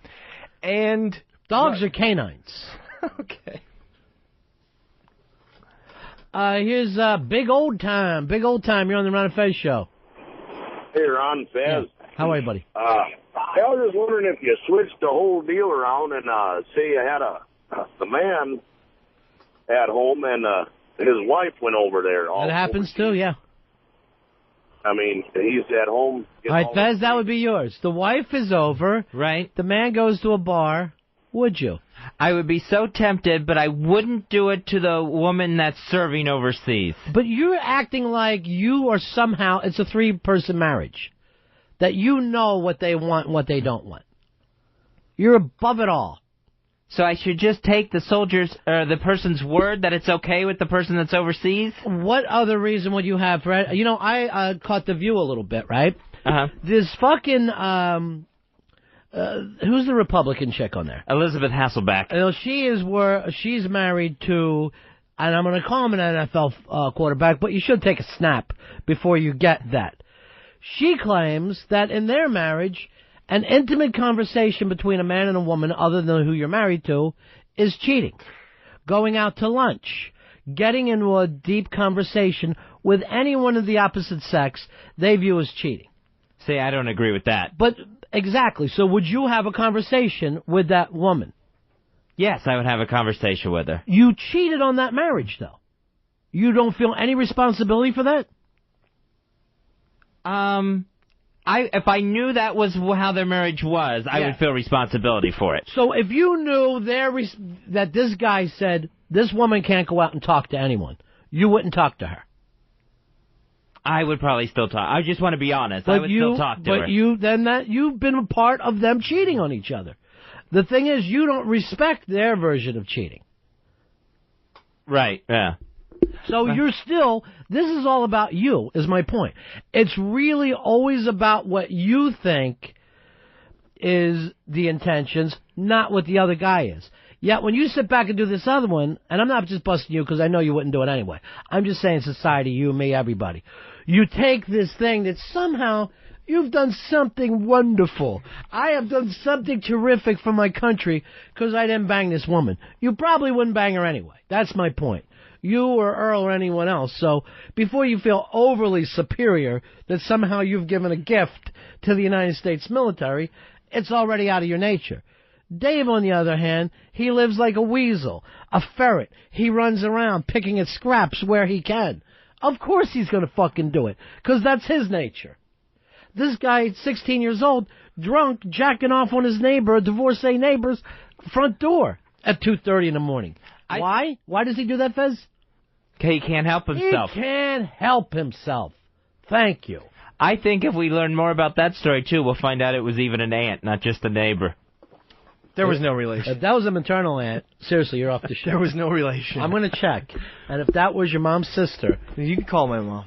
No, I don't want to. All right, here's the man who started this firestorm. You could hear his show, Fezzi, at the Cosmic Circus. TheCosmicCircus.com. Paranoid. Hey, Perry. Hey, guys. Hey. I love this topic. Of course, you made it up. Of course you love it. If there's a girl here, right, and she's asked, like the soldiers screwing around on her in Iraq, like fucking chicks out that way. Yeah. Is she a bitch if she doesn't accept that, or should she be like, do what you have to do over there? My own feeling, and I don't think these guys are getting a lot of tail in Iraq. You know what I mean? We're not in the Far East. This is an unglamorous place to fight a war. That's why I really feel bad about these guys. There's no nightlife whatsoever. I would have rather we invaded Brazil and given our soldiers some kind of an interesting nightlife for themselves. Now, my thing is, in that marriage, that woman, I would say, from my point of view, she should let him do whatever he has to do to get by, whatever stress reliever. I know I'm in the far minority there. A little more liberal than you guys when it comes to that. But if she should let him do whatever he could, then he has to let her. That would be between them two. I'm just saying, whatever their marriage is, but I don't sit here and act like I'm superior, particularly when I'm looking around with three guys that aren't married who think they know everything about married life. Most of them are past the age. Only you are on the brink of the age, Dave, where if you're not married, I start to gossip. If you guys aren't in the room, I start to gossip with my friends. I'm looking straight at you, Earl. Well, I'm not. I've just never found, the right person yet. Sure you haven't. The right person. He doesn't even say woman. No. Person means, they may or may not have a dick. Go ahead, Perry. Your point is you're banging some soldier's wife. No, actually, I'm not even in the situation. I was just wondering, we're all becoming really immune to this war, and I was just wondering if that came up, how would you react? It's not a glorious war, that's for sure. We're in terms of the general public. The public isn't enamored. It's not even making a TV coverage anymore. Somebody else's war is on TV. Oh, it started out strong enough with embedded reporters and cable news networks with just walls of pictures of soldiers that are serving overseas. It went away really quick. Yeah, and you hear the public is so against the war, but why aren't they in the streets? Why aren't they protesting like they did in the 60s? It's an apathetic society that we live in. It really is. It doesn't mean people are for and against a lot of things, but don't necessarily get out there or believe in protesting, most of the people in this country don't even believe in politics. They have an anti-political bent all the way around. And, somewhat in their defense is because we've been fucked over so many times. It's a crazy world we live in, isn't it, fellas? It is. Thanks for your little topic, Perry. Bye, Good luck banging that soldier's wife. 866-RON-0-FEZ, 866-RON-0-FEZ. I never believe anyone if they come to me with some, thing hypothetical. Let's say you found a wallet. And there was a lot of money in that wallet. Yeah, okay. Where's the wallet? Just, first of all, show me the wallet before we go on with this. Fez, here's your best friend, the Radio Shark. Hey, Shark. Well, it really depends on what war we're talking about because there's conditions. Because if this guy is still off fighting the Korean War, I got to say hell no. Now, you go to the Vietnam War, it's pretty iffy. Yeah. That's if she's got money. All right. Gulf War, maybe a couple of one-night stands, but I'm looking for the door. But the Iraqi conflict, I'm in like Flint because, I'm a...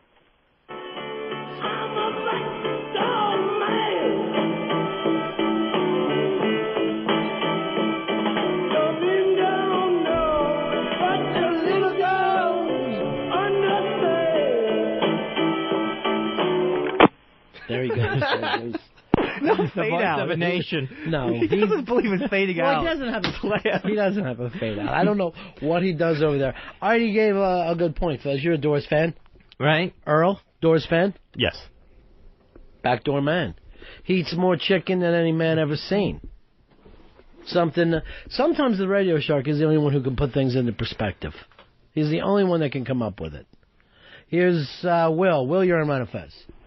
What's up, guys? Hey, buddy. Hey, man, let me tell you, if you think those guys over there aren't getting any ass, y'all are dead wrong. Absolutely dead wrong. I don't think they're getting it from fucking Iraqi women. I mean, maybe when they're on leave in Germany or something, but I don't... No, man, they go down, when they get their little furloughs, man, they're like 2-week furloughs. If they don't come home, a lot of guys go down to Dubai. And that's where they're getting their shit ats in Dubai. All right, see, I didn't know that. I didn't know they could move so freely over there.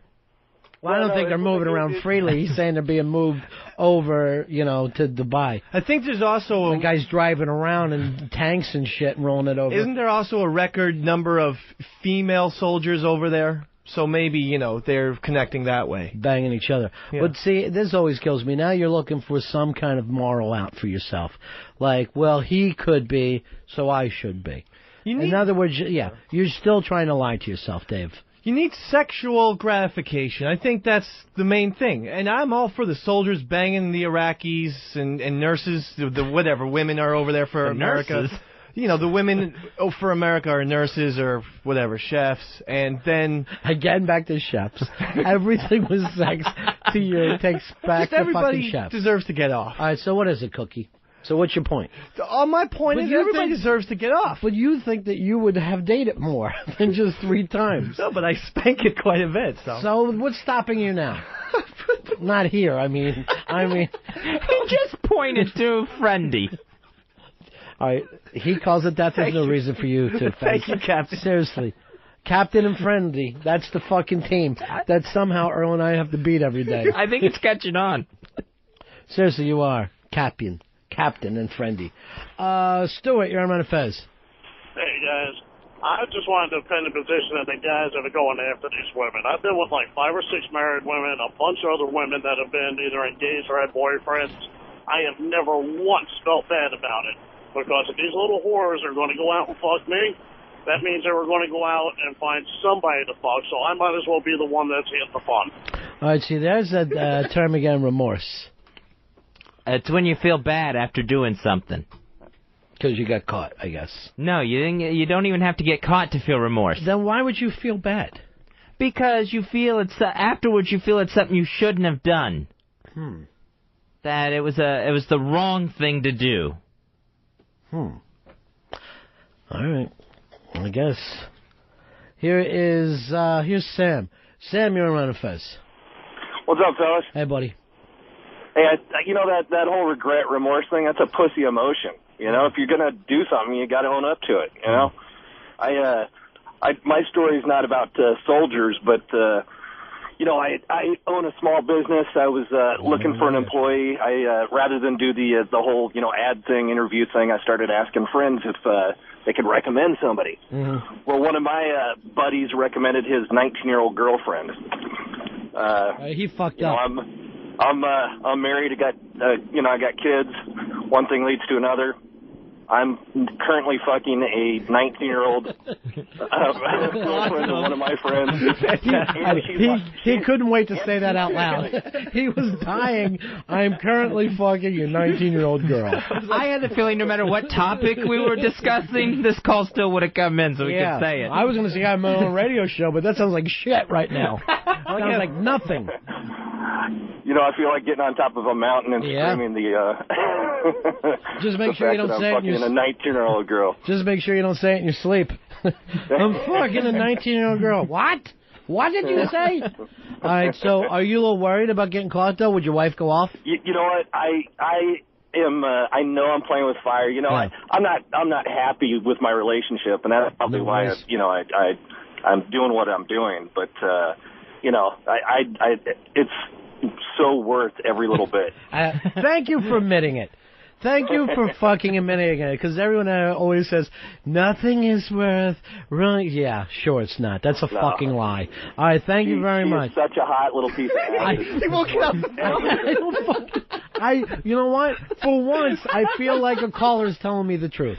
For once, I just feel like the guy couldn't be more honest. He's opposite of remorse that I've been trying to explain to you. He's pure glee. I'm telling you, Fez, that this remorse thing that you're talking about is just some morality code that people set up that they can't live on. You know what I'm saying? It's a bullshit Christian pushed value on people. Yeah, and it's just like, for some reason, there's some way to live that I can't make, and blah, blah, blah. And I think I got to go with the pussy angle on it. I really do. All right, thanks a lot.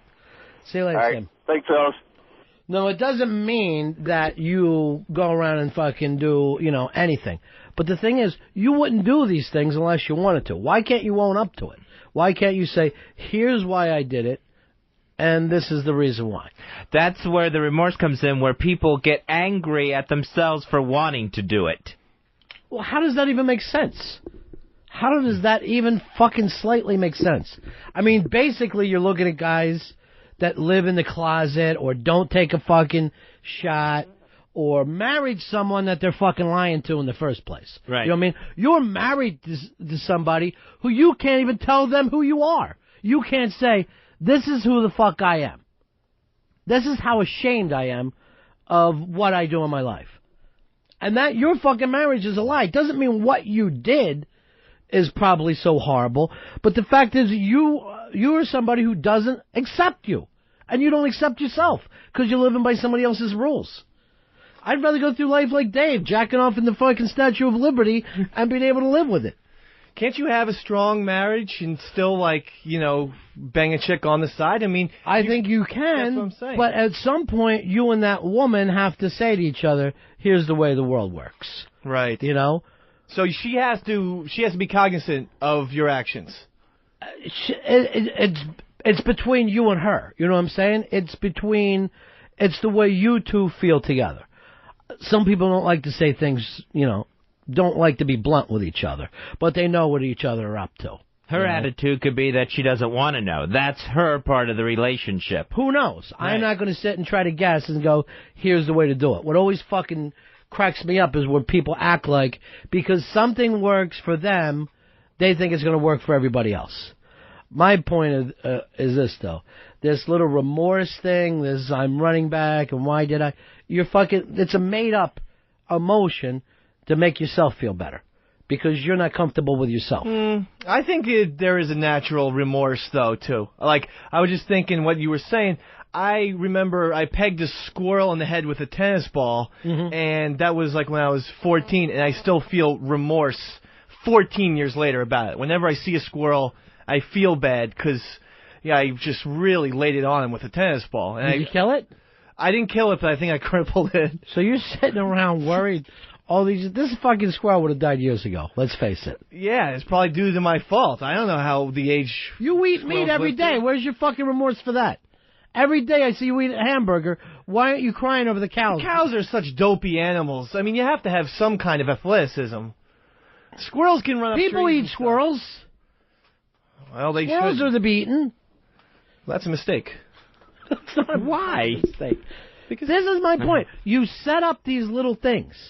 Where he hasn't even sat down and go, why do I feel bad about a squirrel and not a fucking chicken? He doesn't think about it for a second. It's just all qualifiers that he has set up. It's fucking like you want to fall into the little brain mode. You want to be a fucking follower. No, I don't like thinking of the bigger picture sometimes. I know that. I can see that. Yeah. That's why you feel like you've come up with... that you were going to open your soul, and the fact that you hit you threw a tennis ball at a fucking rat.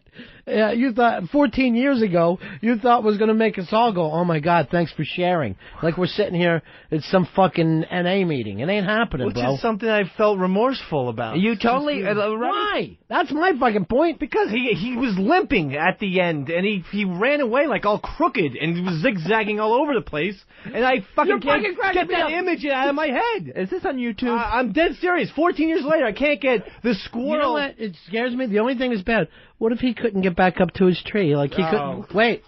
I said, hey, what if it's a she? What if she couldn't get back to her babies? Squirrel babies? That's not cool, man. I'm sure they died within months. That's a long death. Is it? For a squirrel? Months without food? I don't know. Without their little nuts? Oh. I feel terrible. Why don't you feel bad for a cow? They hang them upside down, fucking hit them in the back. Fat things. But, Ronnie called the squirrel a rat. You wouldn't feel bad if you pegged a rat with a tennis ball. I'd fucking enjoy the hell out of it. A squirrel is a rat, just so you know. With a fuzzier tail. They're very cute. If I could domesticate them, I'd have about 7 squirrels living with me. It's amazing. Oh, yeah, and I bet you would. That fucking tennis arm of yours, 7 crippled squirrels. It's amazing to me which rodents are acceptable and which ones aren't. Matt, you're on Ron and Fez. Hey, what's going on? I had an issue. My chick was over in Iraq. Her roommate banged like 12 dudes within 6 months. It's the soldiers banging the soldiers over there. That's where they're getting all the ads from. Interesting. Interesting point. So Earl, how come that doesn't make you cry? When you think about soldiers banging soldiers? No, that's their prerogative. I just made a personal choice not to. You made a personal choice not to be with women. Before you act like you are somehow above everybody else who called, You've made a choice that you will fuck up any opportunity between you and a woman. Period. No, I mean, I will not fuck women. No, I'm not going to screw around with a married woman. You will not fuck women. No, I'm not screwing. No, I'm going to screw around with a married woman. Or a single woman. No, I've seen you. You do not. Yes, I do. And unlike Dave, who can't wear a condom, Earl wears 3. Earl wears 3 condoms just to jack off. He gets cold. All right, here's somebody to speak a little sense to us. Solera. Hey, Solera, how are you, darling? Hey, guys, how are you? Good. All right. I have a genuine, like, to this day remorse story. After me and my ex-husband broke up, like a month after, one of his friends kind of invited me out. He said, oh, you know, let's talk and whatever. Maybe, I guess, I know what he wanted after. But we go out and basically get drunk in the village and ended up, like, making out in a telephone booth. And I woke up the next morning next to him, realized that I had had sex with him, and immediately threw up. Like, I was so disgusted with myself and the fact that I had eaten dinner at his house and met his wife and knew his kids. And to this day, I think about it, I'm revolted by what I did. And no one found out, and it's kind of like the dirty little secret no one knows. No, but everyone it knows makes me a bad human being. I got to tell you the truth. I find it the best story I've ever heard, and maybe in my life. Even the throw-up part? Yes, especially. That when she wakes up feeling so bad, she pukes. It's fucking perfect. What have I done? That phone booth part is right out of True Romance. Unbelievable. Yeah, it was. It was very romantic. And maybe it sealed the deal, so Right. whatever. But, have you seen this guy since? Yeah, I've seen him. I mean, he's basically one of my ex-husband's closest friends, and they call him Uncle. And it's like, you know, I've seen his wife. I went to Christmas dinner at their house, and it's just our dirty secret. No one knows. Now, do you guys ever say it to each other? No. Hey, does he ever do stuff like, hey, isn't it a phone ringing, Solera? Maybe you better get that. Just fucking holding up a phone book at you. Remember what happened? No, never mentioned it. All right, here's the weird thing. How come people's worst stories always sound the best, and then when they tell you they have a best story, it just sounds like crap to you? This story is 10 times hotter than when someone calls in to brag. It's true. This remorse thing is really hot, Fez, that you came up with, that you invented. All right, thanks, Solera. We'll see you soon, honey. Bye. Bye-bye. That fucking guy, probably, it's been like 7 years, his smile hasn't come down now, because he's been with Solera. He's probably looking at the kids going like this. All right, I can't tell you the whole story, but her ass was unbelievable. That's all I'm saying. Ass was unbelievable. I'm so batching to that at about 3:15 today. Well, you still will be at work. And you know not to use the 3rd floor anymore, like you've been told. I know. Because I did find out you were jacking down there. That's why he was using the 3rd floor bathroom. You know, he kept on, the bathrooms are so luxurious. It's so much nicer and more private. He tried to act like he was shit shy. Yeah. Really, he wants to fucking jack in privacy. You know what? I'm so stupid. I should have realized. Anyone who's not been down there with him. Anyone who's not jack shy is not shit shy. It smells so nice down there. I don't know. What do you want me to say? You're lying. Here's Ralph. You're on Ron and Fez. What's going on, man? I love the show. Yeah. Hey, check it out. The thing about that whole remorse thing, I'm going to tell you what happened to me a few years back. I was 36 years old at the time. I met this young lady. Of course, I was married, and I didn't realize how young she was until after shit had happened already. 10. Once I found out how old she was, I realized I could go to jail. Oh, Jesus. Did I stop? No, I didn't. Did I have any remorse? No, I didn't. Guys, the average guy ain't going to have no remorse when pussy is thrown in his face. Am I right or wrong? I think that you're 100% right. I really do. Now, I know that you first have to be attracted to women. So, for Fez, I think it's easier to turn down. Obviously, for Earl, it's much easier to turn down. But again, they take a superior view to the whole thing. You know, it'd be like me going, no, I won't eat someone's broccoli. You know what I mean? Of course, it's not even a fucking choice for me. All right, thanks a lot. All right. Peace. But yet, we somehow feel superior to other people. Because if I was good looking, I would be banging every single chick that came across. You know what? It's not even looks, bro. That's what I fucking try to tell you. It's attitude. No woman wants to be with a guy who acts like you. Forget looks like you. The way you fucking act. That is what fucks it up for you. Yeah, if your personality was better looking. Well, I try to act cool. I think I am. I think I have... I don't know. I think I'm pretty cool. What do you think? I like cool music. What do you think? Strong bad? I like cool music. Are you going to fucking scream Pink Floyd at her every single day? All the chicks love GNR. They do. I have other tastes in that. I like... Look, let me tell you. You said the first time you took your girlfriend out, you took her to a batting machine to watch you fucking hit, right? Yeah. That's so 13-year-old girl. You still scream about your rock albums. Yeah. That's still... Maybe you're going to impress a 13-year-old girl. You're not going to impress women with this. You take her outside to the basketball court, you play horse, and you try to, like you say, get in her face, smack talk. Maybe if you could pick up a 7th or 8th grade girl with that. You're an adult living in an adult world. That's your problem. I think adult chicks like collectibles. I have a huge Simpsons little action figure. Yeah, all right, you got me there. Thing. What woman, what fucking grown woman wouldn't want to sit there and go, oh my God, where did you end up finding comic book guy? Yeah, that, you're dead on. I got to get on a fucking other show. You know, sometimes I turn on O&A, there's 30 people in there. Maybe I'll fucking sneak in the back and just grab a mic. Just be one of the guys yelling shit out. I'll come in with Voss and his wife, and I'll just be in the back. And then finally, you know, they'll get used to me. I can't do this show anymore.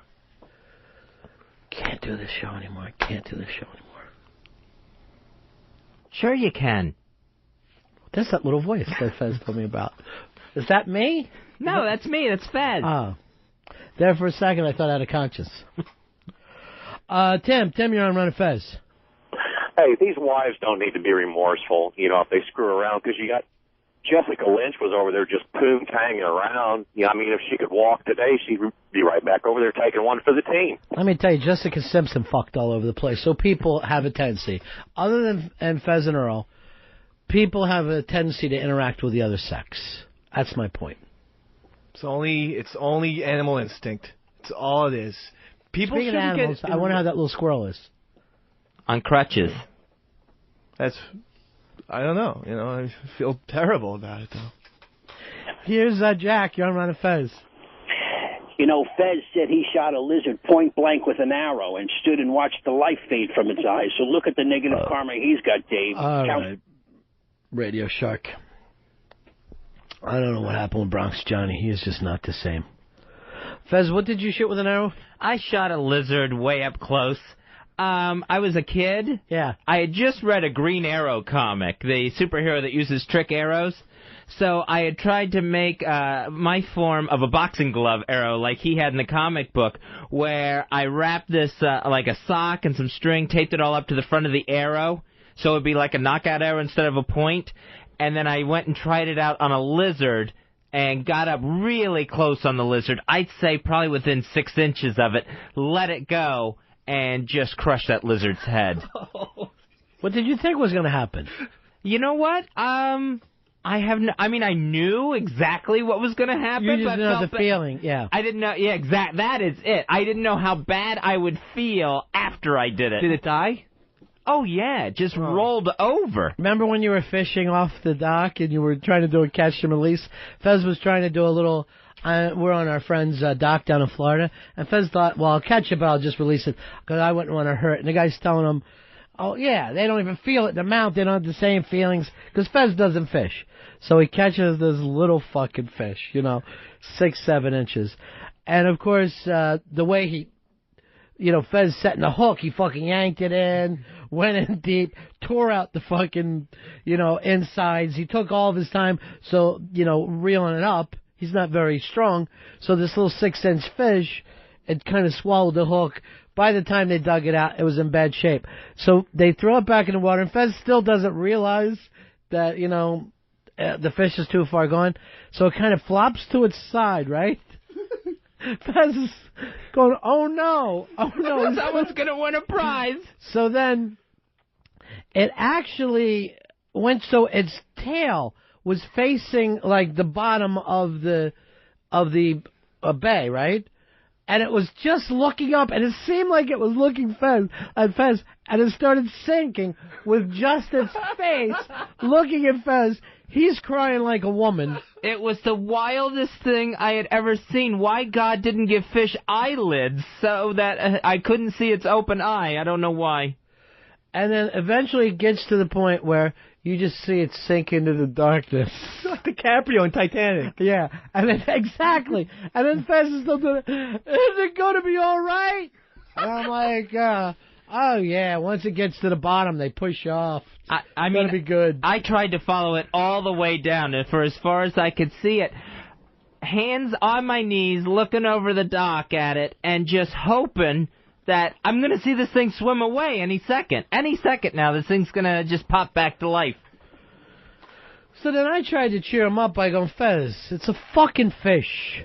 Stop it. It didn't work on him. I was done for the day, too. Turned in my pole at that point. Month later, he's still telling the story as if he hit a kid with his car. That's how I felt. Oh, God. The fish, the lizard. Not to mention, of course, the lizard I crushed when it ran up my pants. I'm just a killing machine, Ronnie. Yeah, you're something else, you are. You're fucking Davy Crockett.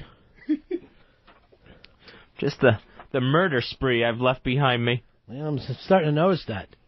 It's not going on down all that well. You're listening to the best of the Ron and Fez show. Fez, how you enjoying the vacation so far? Pretty good, but I've got to wait 30 minutes to go back into the pool. Why? You ate 2 hours ago. Yeah, but I had an accident on the diving board, and they're still cleaning it up.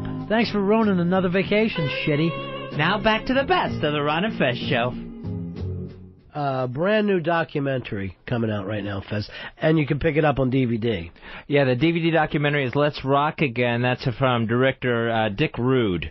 And it's all about Joe Strummer. Joe Strummer, of course, genius. Earl, did you ever have the opportunity to meet the Clash? I met Joe very briefly at Irving Plaza. We were like waiting online basically to use the bathroom. Really nice guy. He's just like, hey, how you doing? I was like, hey, how you doing? And he's like, enjoying the show. He's like, yeah. He goes, I always love coming to New York. He was very New York for some reason, even though he was a London guy. Yeah. But it just definitely captured the spirit of New York. And you captured the spirit of him. Telling that story of 2 guys waiting online in the bathroom and awkward small talk. I feel like I was there, Earl. Dick Rude has done this documentary on Joe Strummer and the last kind of days of Joe Strummer's life. Did you watch this, Earl? Yes, and it's great. I really enjoyed it. It's great. It was terrific, but it was a little bit sad to see that the heat seemed to have been off his career. Yeah, he had been away for a long time, and he was just... His whole code was just like surviving. I was like, this guy's a legend. He shouldn't be just surviving. Yeah, very good point. Because that is one of the few legends of rock. And really, the Clash, you could give them credit for saving rock and roll. You really could. Fez, but it's a brand new documentary coming up. Let's Rock Again, an intimate portrait of the late Joe Strummer. That's in stores now from Imagine Entertainment. And we got the director of the documentary, Dick Rude, standing by to talk to us. Hey, Dick, welcome to the Ron and Fez show. How you doing, buddy? I'm fantastic. How are you? Congratulations on the documentary. How did this all come about? Well, I was sitting around wondering what to do, and Joe was sitting around wondering what to do, and we decided that we needed to attack the world with some more love. Now, you guys, you've known each other for a long time? Over 17 years, yeah. We'd been best friends and worked on many different projects together.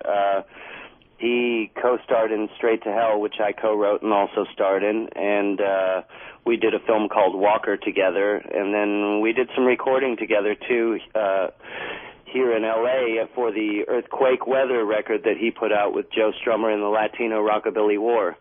So we had worked extensively together in that 17 years, as well as having been really close friends. Now, what year did this documentary take place? Well, the documentary was shot over the course of 2001 up until a few months before he died in December of 2002. It was shot in 3 segments. One was the in-store promotional junket that he did for Let's Global A Go-Go, which was the second Joe Strummer and the Mescaleros record.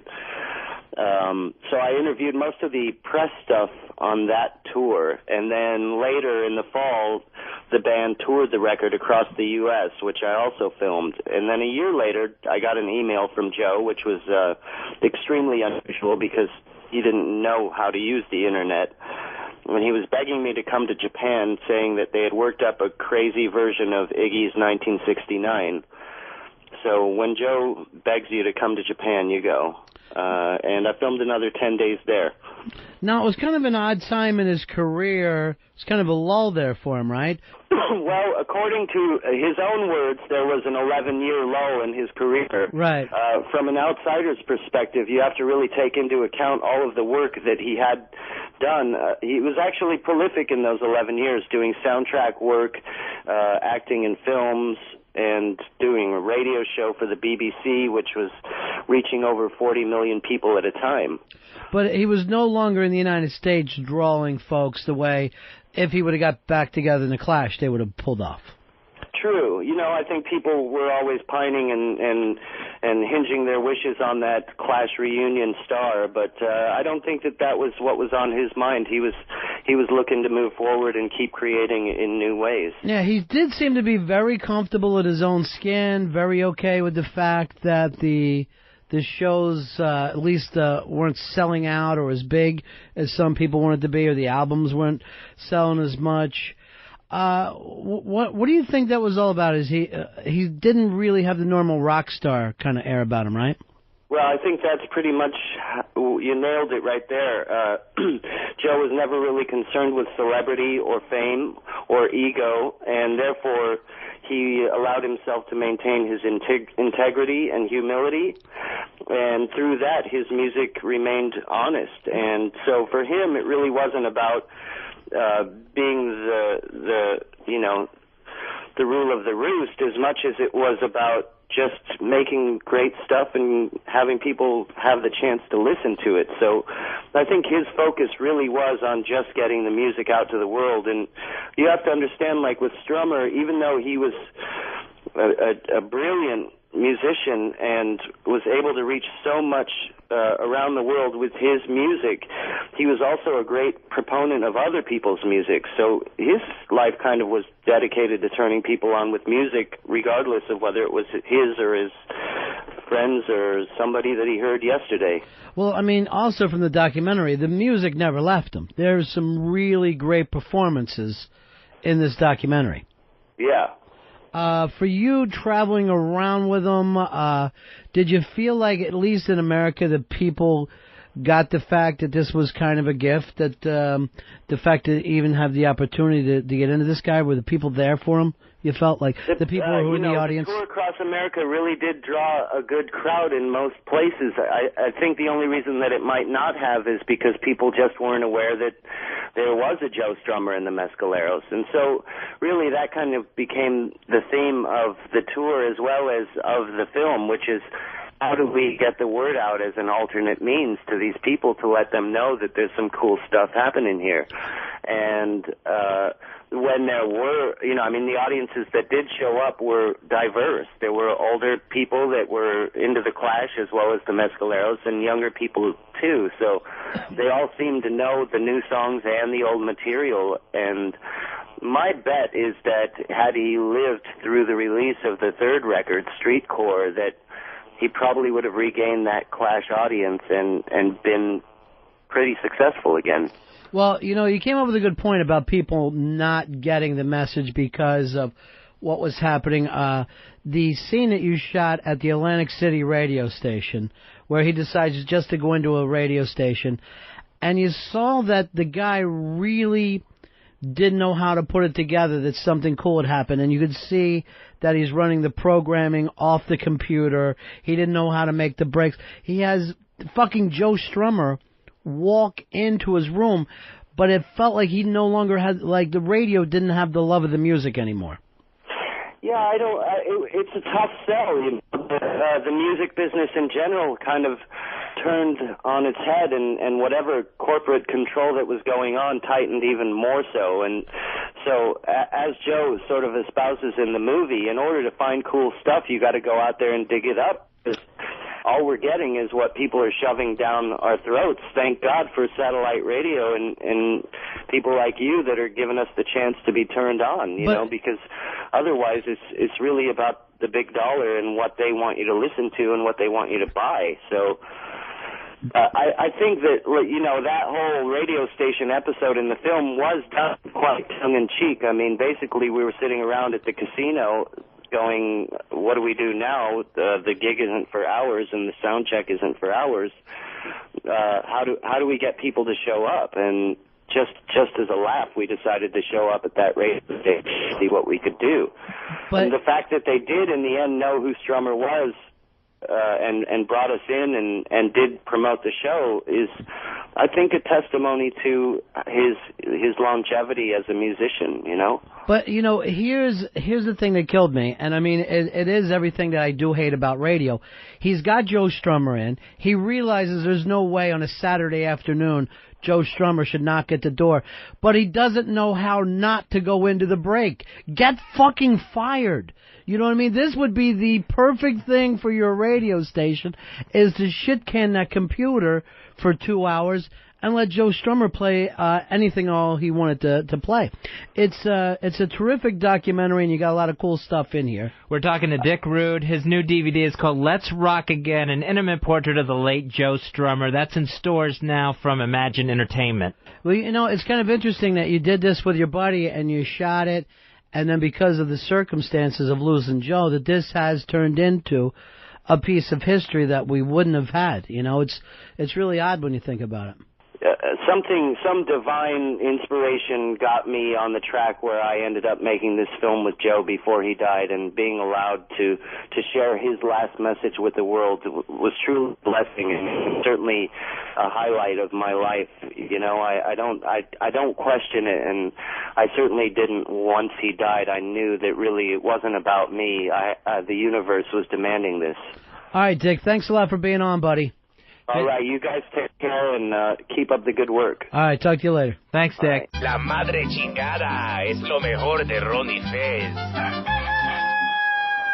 Fez. In New York City, huge thunderstorm today. Did not cool off the place at all. If anything, made it into a rainforest. It reminds me, one time I was at Tampa Stadium, Fez, and it was so hot. Then it rained, and then it was like 80,000 people took a steam bath together. And I kid you not, the smell was as bad as anything I've ever smelled in my life. The closest I could say to smelling this bad was Key West, Florida. And I'll just leave it at that. But there can become a steam. Sometimes it doesn't cool things off, that water. It makes the humidity even worse. And it leaves that haze like over the city and everything. It just looks like it's a big piss cloud that's hanging over the place. It's really awful. I don't know how people work outside. Yeah, I guess you can't complain about our job. Satellite radio talk show host, not a difficult thing to deal with on a hot day or a cold day or any kind of day, really. You would think any sort of outside job would just get summers off. You really can't wear it. It's too hot to go out there. Well, here's the weird thing. Most of those jobs you can only do in the summer. Like a roofer. You're not going to get, you're going to have your winters free. But in the summer, during the real dog days of heat, you're going to be up on a roof, closer to the sun, and with hot tar all around you. That's got to be, to me, the toughest of all. I would think that it's some sort of, you know, something where you're like working inside construction and there's no air conditioning in there, where you're just like in a cramped space. All right, I got a tougher one for you. Baker. Now you got the hot heat, and then you got a furnace in front of you. And what are you doing? Standing as close as you can to pull bread out. That's got to be the toughest. 866-RON-0-FEZ. 866-RON-0-FEZ. What about caddy? Because you're carrying pounds and pounds of golf clubs, and the grass is so hot and everything, and you're there for 4 hours with most amateur golfers. That's rough. Most amateur golfers, 4 hours. You're carrying double bags. It's not an easy one. 866-RON-0-FEZ. That's 866-766-0339. Here is Steve. Steve, you're on Ron and Fez. Hey, guys. I'm a mailman. No matter how hot it is, the trucks out here just generate heat. It's like working in a white aluminum oven all day. Yeah, mailman, not an easy one in any kind of weather when you really think about it. They got to deal with snow. They got to deal with rain, sleet. They just keep on bringing the mail, Fez. I always wonder, like, if the outside job in the heat is going to be a little bit easier because maybe you can catch a breeze or something as opposed to someone who's, like, just in a sweltering hot warehouse moving boxes. I'm telling you right now. I'm still going to put roofer as my all-time hottest job. Roofer is an unbelievably difficult job in the summer. And no one ever says, all those poor roofers, they're the real heroes. Try living without a roof, God damn it. I just got carried away for no reason. Jeremy, you're on Ron and Fez. What's up, buddy? Yeah. I got a body shop in Jersey, and I just got done painting a car, baked it at 170 degrees, and right now the shop is at 105. Yeah, that's insane. Body shop work, this time of year. Oh, God. It's just awful. Doug, you're on Ron and Fez. Hey, guys. I was a firefighter in Southern California when I was in the Air Force. So not only do you have to deal with the heat, you also have to deal with putting on the bunker clothes. Not only just for fires, but for car accidents, anything you got to put on, real thick insulated clothes out in the heat. I mean, that's brutal. And then stand next to a fire. How would you like to be out there in California putting out those giant fires, wearing all those clothes, and it's already hot as hell? And you just know you're not going to have a nice, comfortable day at work. You just go to work knowing that, you know what, I'm going to be probably exposed to 300-degree temperatures today. And nothing's going to change. Guido, you're on the Ron and Fez show. Hey, guys. Yeah. Okay. Roofers do work in the wintertime. I've watched them. They sweep the snow off the plywood. Ouch. But try doing driveway paving. Driveway paving, Fez, any kind of asphalt work, hot summer. That is terrible. What do you think the temperature gets there on the street, too, as it's coming up? Because you can almost see that mirage look when the guys are working. I couldn't tell you because I'm a painter, and we're not allowed to have air conditioning inside, but we feel the heat as they're pouring down a 300-foot driveway. We feel the heat coming off of them, and we look at these guys, and we cry for them. It's a shame. But you know what? We should have gone to school. All right, here you go, Tom. Tom, what do you got for us, buddy? I was just going to say the same thing, laying down asphalt. I'm a plumber. I don't know much about it, and I know I don't like being out in this hot summer sun sometimes, man. Yeah, I'm now thinking asphalt work could move up to number one. Here comes Bronx Johnny with an opinion. Johnny, is it Jamaicans? Is it Uzis? What are you talking about today? How about an umpire, boss? An umpire. Oh, that's right. I forgot. You work at the ballpark. Yeah, umpire, hot job. Not a lot of people are umpires, but good point. I think Joe West is looking at his XM radio right now, putting a big thumbs up. That's exactly right. Here is Chris. Chris, you're on Ron and Fez. Hey, what's going on, fellas? Yeah. I'm out here in California. I'm an underground pipeliner. I believe that. Yeah, I know. I believe that a pipeline welder out here in the Mojave Desert of California is probably going to be your hottest job right about now. We got about 108 degrees on top of welding the whole day underground. It's a little warm. Yeah, I can't imagine. I was talking about this the other day, that new Bobby Flay show. So he takes on this captain, and they're cooking out in the desert. It's 110 degree heat before they hit. So it's all like Marines out there eating steaks in the hot desert. And you see Flay just lose any color whatsoever. And there's no difference between the color of his eyes and the color of his skin. Everything has went into this odd pink. And he looks like he's going to go down. Mike, you're on Ron and Fez. I think I got it, guys. Last year I worked 2 jobs. During the day I was installing ceiling fans, so you'd be in an attic in the middle of summer, which is about 120. Right. Take a shower, go home, and work in front of a broiler all night in a steakhouse where it's 500 degrees on the line, so you're running about 160 degrees through the kitchen. Yeah, cooks. There's never any real air conditioning in any kind of kitchens. If I had a job like that, I swear I would just have to go home and just fill the tub with ice. And just hope to finally cool off by the time I'm ready to go back to work. 866 Ron Zero Fez. 866 Ron Zero Fez. I'm going to tell you right now, and no one ever brings this up, a coke dealer, because you're already a little nervous. You're worrying if the other guy has a gun or is wearing a wire. Coke dealer. And no one ever talks about that. It's always the heroes of 9/11. You never hear anyone bring up coke dealer. Well, let me tell you something. Even after 9/11, people still needed their coke. What are you going to do? Go to a cop or a fireman for that? You're never going to get high from a cop or a fireman. All right, I better get off my soapbox. I get a little carried away when I think about this stuff. Sally, you're on Ron and Fez. Hi. One summer I worked at a fair giving out donuts in a booth, and we were right next to the booth with all the cows, so I had to keep fanning the flies off of the donuts and stuff. So, Sally, you say that the hottest job in the world is a donut dispenser. Well, when you're sitting in a tent at about 100 and some degrees, fanning flies and other bugs off of these smelly donuts next to the cow tent. Sally, it was very unpleasant.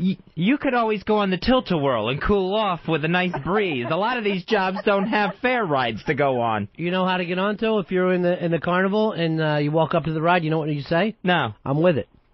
Oh. You say the phrase, I'm with it, they're going to let you on the ride. Why is that? They know that you're with the show. They know that you're part of the show. Now, I'm going to tell you right now, if they got a long line, they're not going to let you on. But if it's easy and it's going free, I'm with it. Try it out sometime. 866-RON-0-FEZ, 866-RON-0-FEZ. Hey, Kelly, you're on Ron and Fez. Hi. Horseshoeing. Hey, buddy. Horseshoeing. All right, we're not talking about the hottest job of the 1800s. We're talking now, modern times. I guess blacksmith does have to be hot. Yep, 500-degree forge, flies, sweaty horse. Now, do they still have the forge like the old days? Have they updated horseshoeing at all? Yeah, you get propane instead of coals. And that's it? Yep, well, they've updated it that way, yeah. All right, thank you very much. I never understand this. So, horses' feet really not good enough in this world. They need to put steel in the bottom of it. Yeah, it's like, I guess those hooves will chip and split and everything. But why? Why would they be born with feet not good enough? I think they're good enough for ground, for the grass. Then how come anytime that I'm around, like a field or anything, I still see them wearing horseshoes? I never see a horse without horseshoes. Maybe it's because a horse's legs and hooves are so sensitive. You know, like this Barbaro thing, this break, could kill him, or this infection could kill him. Yes. Maybe it's to protect their hooves from, like, any sort of infection. I'm with you all the way. I understand that point. My point is this. Why would the universe or God give them hooves that aren't good enough from the word get? Why can't they be born in a world and they've got everything that they need? Can you imagine if, our feet give out? Be very careful walking around. You'll lose a toe. You better put some steel in the bottom of your feet. You only get so many good days on those natural legs, I guess. But why? That's my question. I know the statement that you're saying. But how the hell could a species come into this planet? It'd be like a porpoise. Oh, by the way, they're not very good at swimming. They drowned a lot. It wouldn't make any sense at all. They get a blowhole. Man, I have no idea why they've got such crappy feet. Do me a favor, Fez. Look into it. I will. I want you to Google it on your own time. I want you to go down to the public library, go through the encyclopedias. This is in my head right now. I want to know why these guys are born with dog shit feet. What did they do before steel? Steel is a relatively new invention for the world. They probably just went through so many horses. Horses probably just gave out and they just, shot them right there. Now you're leaping ahead. First of all, if they don't have steel, they're not going to shoot anything, Fez, because then you didn't have bullets. So it would have been pre-bullets. But something had to happen. And I don't want you to guess now. I want you to come back in here and do a report. I'm going to find this. Yeah. This is fascinating. Yeah. While you're doing the report, I'm going to walk around and talk to people. A report on God's insensitivity. Thank you. Now you're talking. I hope you're struck dead. I hope you're struck dead while you read it. Matt, you're on Ron and Fez. Hey, buddy. Hey, buddy boy. Hey, I got one for you. It's not a job, it's a profession. United States Army soldier. Try putting on 20 pounds of extra gear, your body armor, your Kevlar, your weapon, then strap on a 60-pound rucksack on your back and go on an 8-mile patrol. All right, tough guy. I understand. Don't act like I've never sat around and watched Apocalypse Now. I know how difficult it can be. Yes, I've never joined the military. I have somewhat of a past. Apparently, they don't let everybody in. Somehow, Fez, we're at the point where you've had to live a pretty clean life before they let you kill somebody. Kill somebody your own? No, you can't kill with us then. I think that's going to be changing as the Army gets a little bit thinner and thinner. You know what your problem is, Fez? What's that? You're anti-American. I am not anti-American. If anything comes up about the United States of America, the military, the government, you're always anti-American. Well, yeah, they're already lessening the conditions to get in. They're letting people with neck tattoos in now. Is that right, hippie? Is that what you and Jerry Garcia think?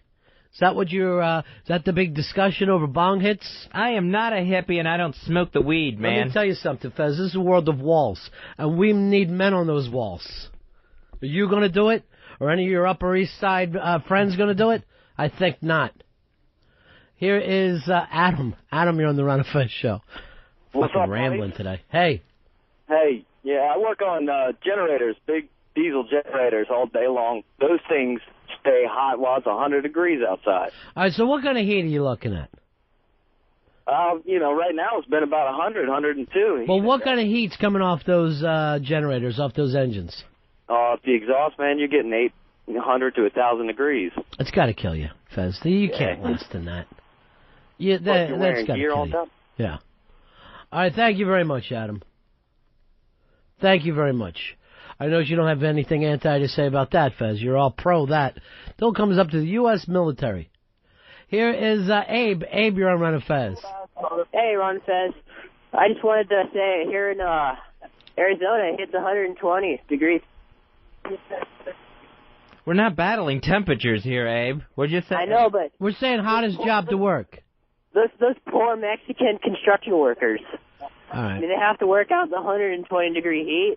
Hey, Abe, I want you to call back when your voice breaks. The first time you see a chest hair, pick up the phone, give me a call at 866-RON-0-FEZ, 866-RON-0-FEZ. Dave, you think I'm doing a children's show in here? I don't want these kids listening to Fez's anti-American tirades. Mr. Simpson, it's 120 degrees in Arizona. Scott, you're on Ron and Fez. How are you, buddy? I'm doing good. How are you? Don't worry about me. I was going to ask you a question. You was wondering about why they shoot horses now, and they used to. In the old days, they didn't. Yeah. The reason they have to shoot horses, it's not because now people ride on pavement, gravel, and all that, and that'll chip their hooves, and they do get injured. So if you have a horse that just rides in a pasture or something like that, they don't worry about it. All right, so you are telling me that if I have a big field, I can have a horse. I don't have to have him shoot. Basically, no. I mean, most people go ahead and do it anyway, because at some point you're going to cross the road, you're going to ride on a gravel road. What if I promise not to? Will my horse be fine? Yeah, actually it would.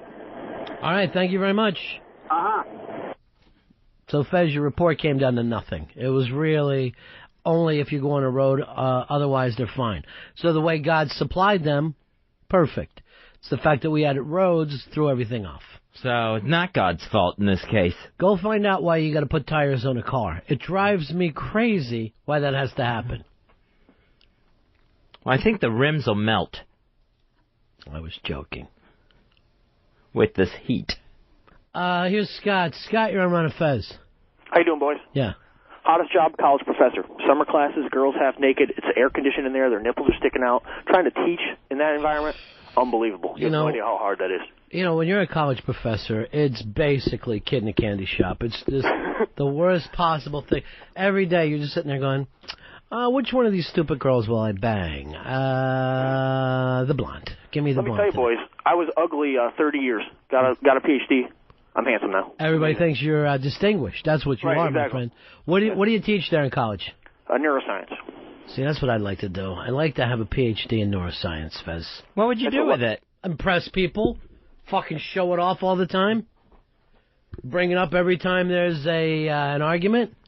Imagine when you're on my shit some days, I yell on, excuse me, are you a doctor in neuroscience? I think not. No. You'd have no comeback for that. Here's what I hate. I hate when people call themselves doctors when they're not a medical doctor. Or why a restaurant wants to give a doctor a nice fucking table, nobody else. My cousin insists on being called doctor. He's a chemist. Does he have the doctorate? Yeah, he's got the doctorate. but he makes toothpaste for Procter & Gamble. Mm-hmm. So it just doesn't seem like, I understand you're a chemist. I understand you're dealing with chemicals. You're doing doctor's, intelligence-sized work. What is he doing? Doctor work. You said doctor intelligence-sized work. Here's the rule of thumb for me. If someone yells out, "Is there a doctor in the house?" That's a fucking doctor. The guy who can say yes. The guy who's a chemist or a professor can't go, "Yes, I'm a doctor. How can I help you?" We're talking about a doctor who can help people stay alive. That's a doctor. My cousin, if there was a medical emergency, all he could give you was white strips. He could make sure your teeth were whitened on the way to the hospital. I also don't like when people are able to go around and take their rank with them into the civilian world. When someone says, "I'm Colonel Anderson," I'm always like, well, not fucking here you aren't. Once you get over to that place, yes, you're a colonel. Over here, you're just Mister. You're just a regular Joe. My dad introduced me to one of his old friends one time and said, "This is the senator." And I'm thinking, senator? And he's like, he was a state senator, retired from Alabama. I got a problem with that, too. State senator. They need all different names. Councilman would be a better name for them. Yeah, you're right, Fezzy. You've come up with a good point here. Just because they're doing intelligence-sized work doesn't make them doctors. Thank you. And my grandfather, the major. What was he a major of? Salvation Army. See, that's fucking crazy. What, you're leading people to collect quarters? That's not a fucking major. That's not a major at all, my friend. Eric, you're on Ron and Fez. Hey, what's up, Ron? Hey, Fez. Yeah. I've got a couple. One, outdoor window washing in Florida. And the other thing is I do pressure washing inside, but even though it's air conditioned, when you use real hot water, it is like a steam bath inside a bathroom, and it can be really icky. Yeah, all right, thank you very much. I can't hear about people's awful jobs anymore. Fortunately, in Florida, the window washing ends up going above the 3rd floor. Good point, Fez. Not a lot of skyscrapers down there in hurricane land. They would sink into the sand. Fezzy never even saw a stairwell until he was 14 years old. His family actually had to go on vacation for him to see a 2-story house. What are these things, and how do they work? Fez never had a fucking slinky. He never understood what good a slinky was until he was older and went, oh, I see. They walk downstairs. Buddies! Make sure you visit our official website. That's ronfez.net. ronfez.net. And you can check out our MySpace page at myspace.com/Ron and Fez Show. And if you ever need to get in touch with us, email us at ronandfez@AOL.com, ronandfez@AOL.com. And now, back to our show. They were the scourge of the 7 seas. They were brutal. They were terrorizing. They were retarded. Ahoy, matey! Join the adventure with Retard Pirates of the Caribbean, Dumb Man's Chest. Raise our pirate flag! Arr, what's wrong with the Jolly Roger? That's not the Jolly Roger, matey. That's the retarded Roger. Aye, that explains why the skull has a bowl haircut. Retarded Pirates of the Caribbean, Dumb Man's Chest. Retarded danger lies ahead. Arr, Captain, we're ready to make the prisoner walk the plank. No, stop! He can't go into the water. He forgot his swimmies. Safety first, everyone. All you pirates, you put on your life jackets now. The Retard Pirates of the Caribbean. Prepare to be pillaged, plundered, and drooled on. Hey, look, everybody. I got me a new peg leg. Aye, that's not a peg leg there, Captain. You got your dick out again. I like rubbing my peg leg. Careful there, Captain. Avast, these slobs. What happened? The captain was jerking off with his hook hand again. It's bleeding. Discover riches beyond belief in Retard Pirates of the Caribbean, Dumb Man's Chest. Guess what, pirates? I buried my treasure. Oh, no. What's wrong? Pirates are supposed to bury treasure. Treasure's the name of his kid. Retard Pirates of the Caribbean, Dumb Man's Chest. This summer, we're all cursed. Treasure! Where are you?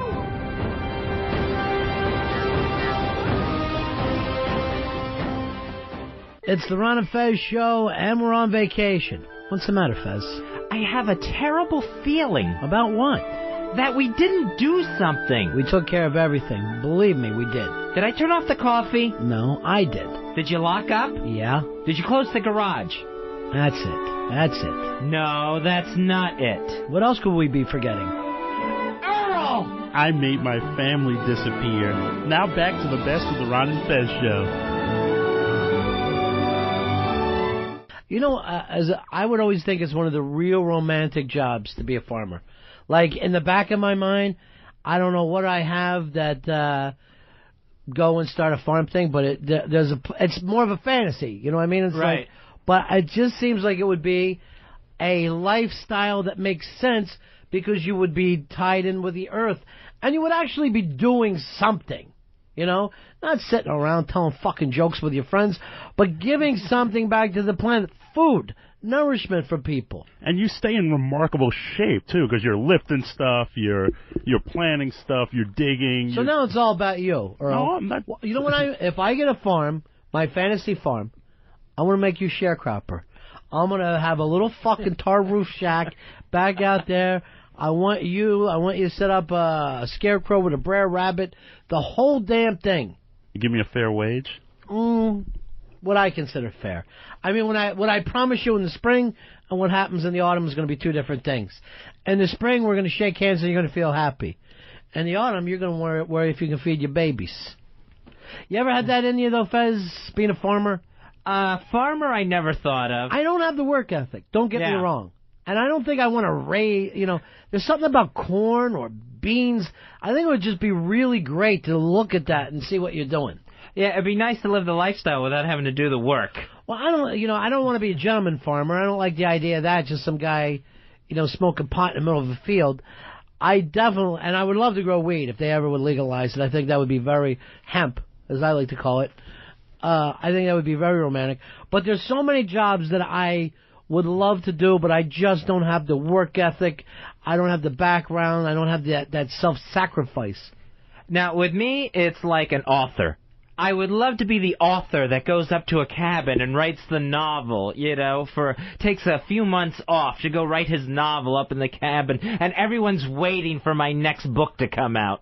You would take a few months off what? Writing? You're already writing. You're always writing.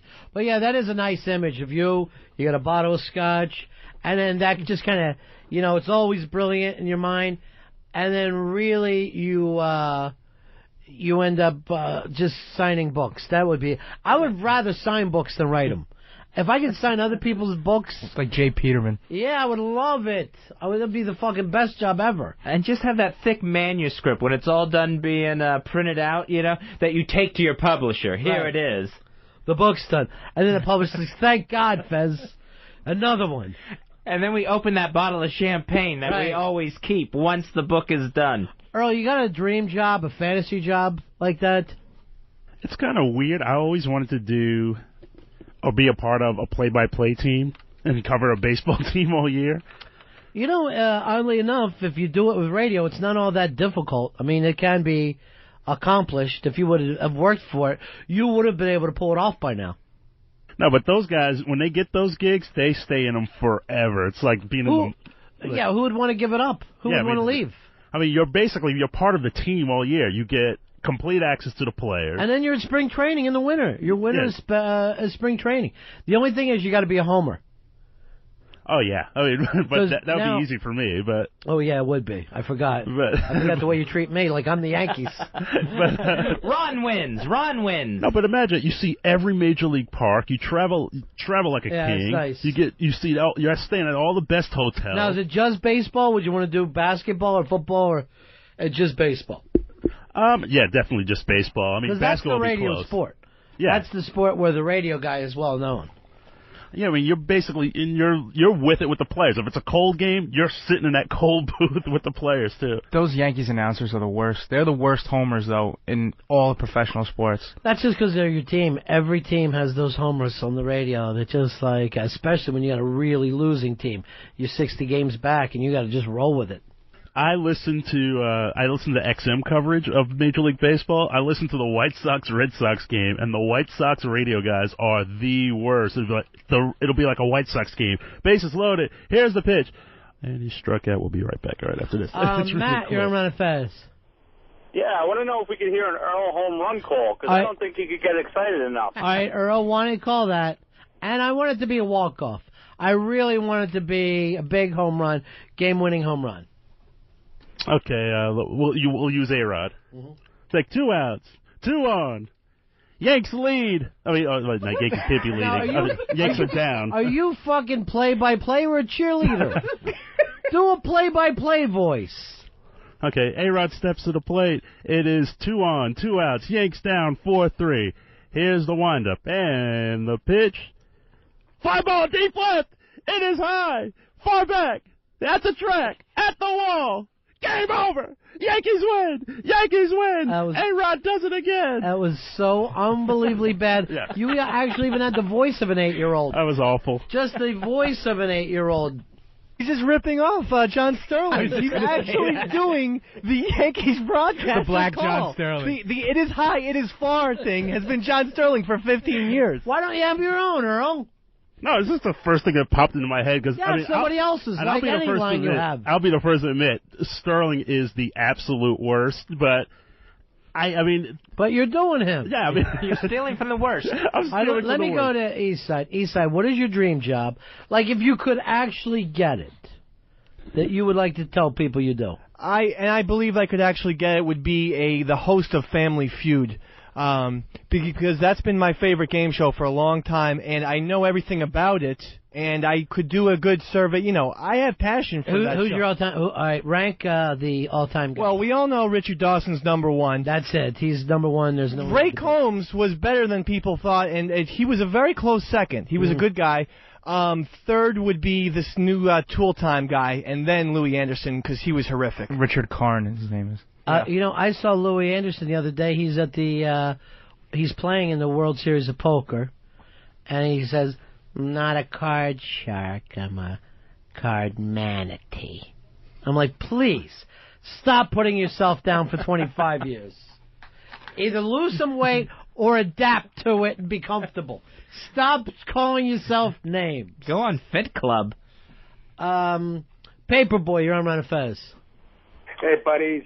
My dream job, and I've always wanted to do this, to be a cowboy, heading up like a cattle drive, stopping off at town to town, giving a whore a poke for a few bucks.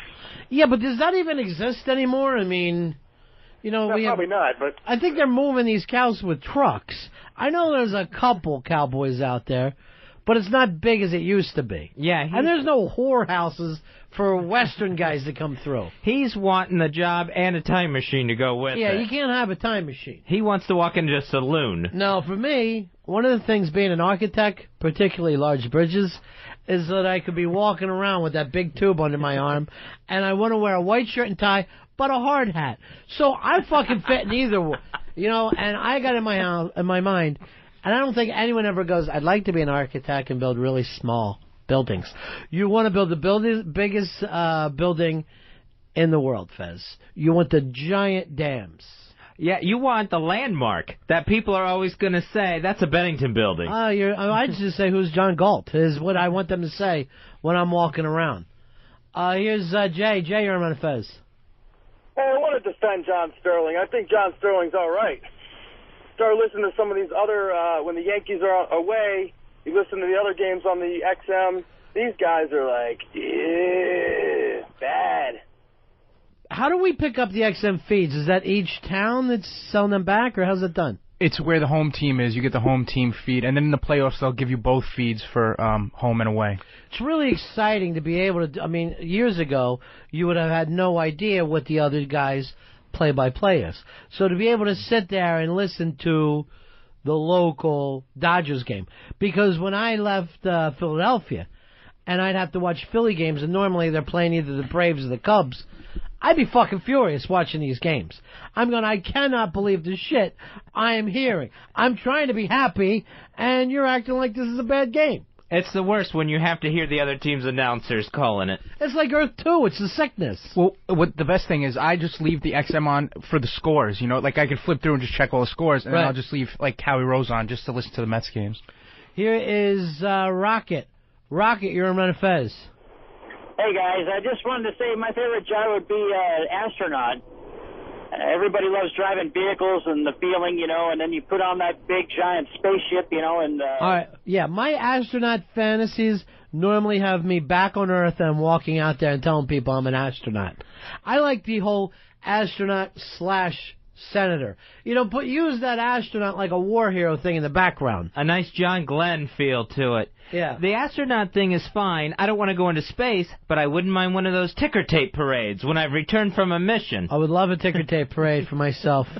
And I would be in a convertible. I'm not going to be on a fucking truck waving. I don't like that look. Flatbed, I just say forget it. There won't be it.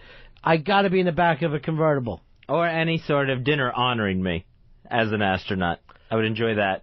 I don't know about the honoring dinners. It seems like they take a while. The food's not good. Parade, yes. Senate seat, sure. You know what? All you got to do is go to Washington and walk through the building. You're thinking, hey, you know what? I could have probably, if I would have been a little better in school, could have been a congressman or senator, something. Could have been something to work here. Because that would be a nice feeling for yourself. That would be nice to be able to say, you know, and people will call you senator. You know, you're going to get called by your title. Congressman. Just to be around all that marble would be a good feeling. I always wanted to be mayor of my town when I was a little kid. Why don't you run for it, Pitsy? I will. I have 2 more years. No, do you have something in your past to keep you from running? Nothing really bad. It's not on the permanent record. I couldn't run for anything. Matter of fact, I'm completely lucky I have a driver's license. I cannot believe I pulled that gimmick off. So my thing of doing anything publicly, it's gone. Everything has to be done private sector from this point on.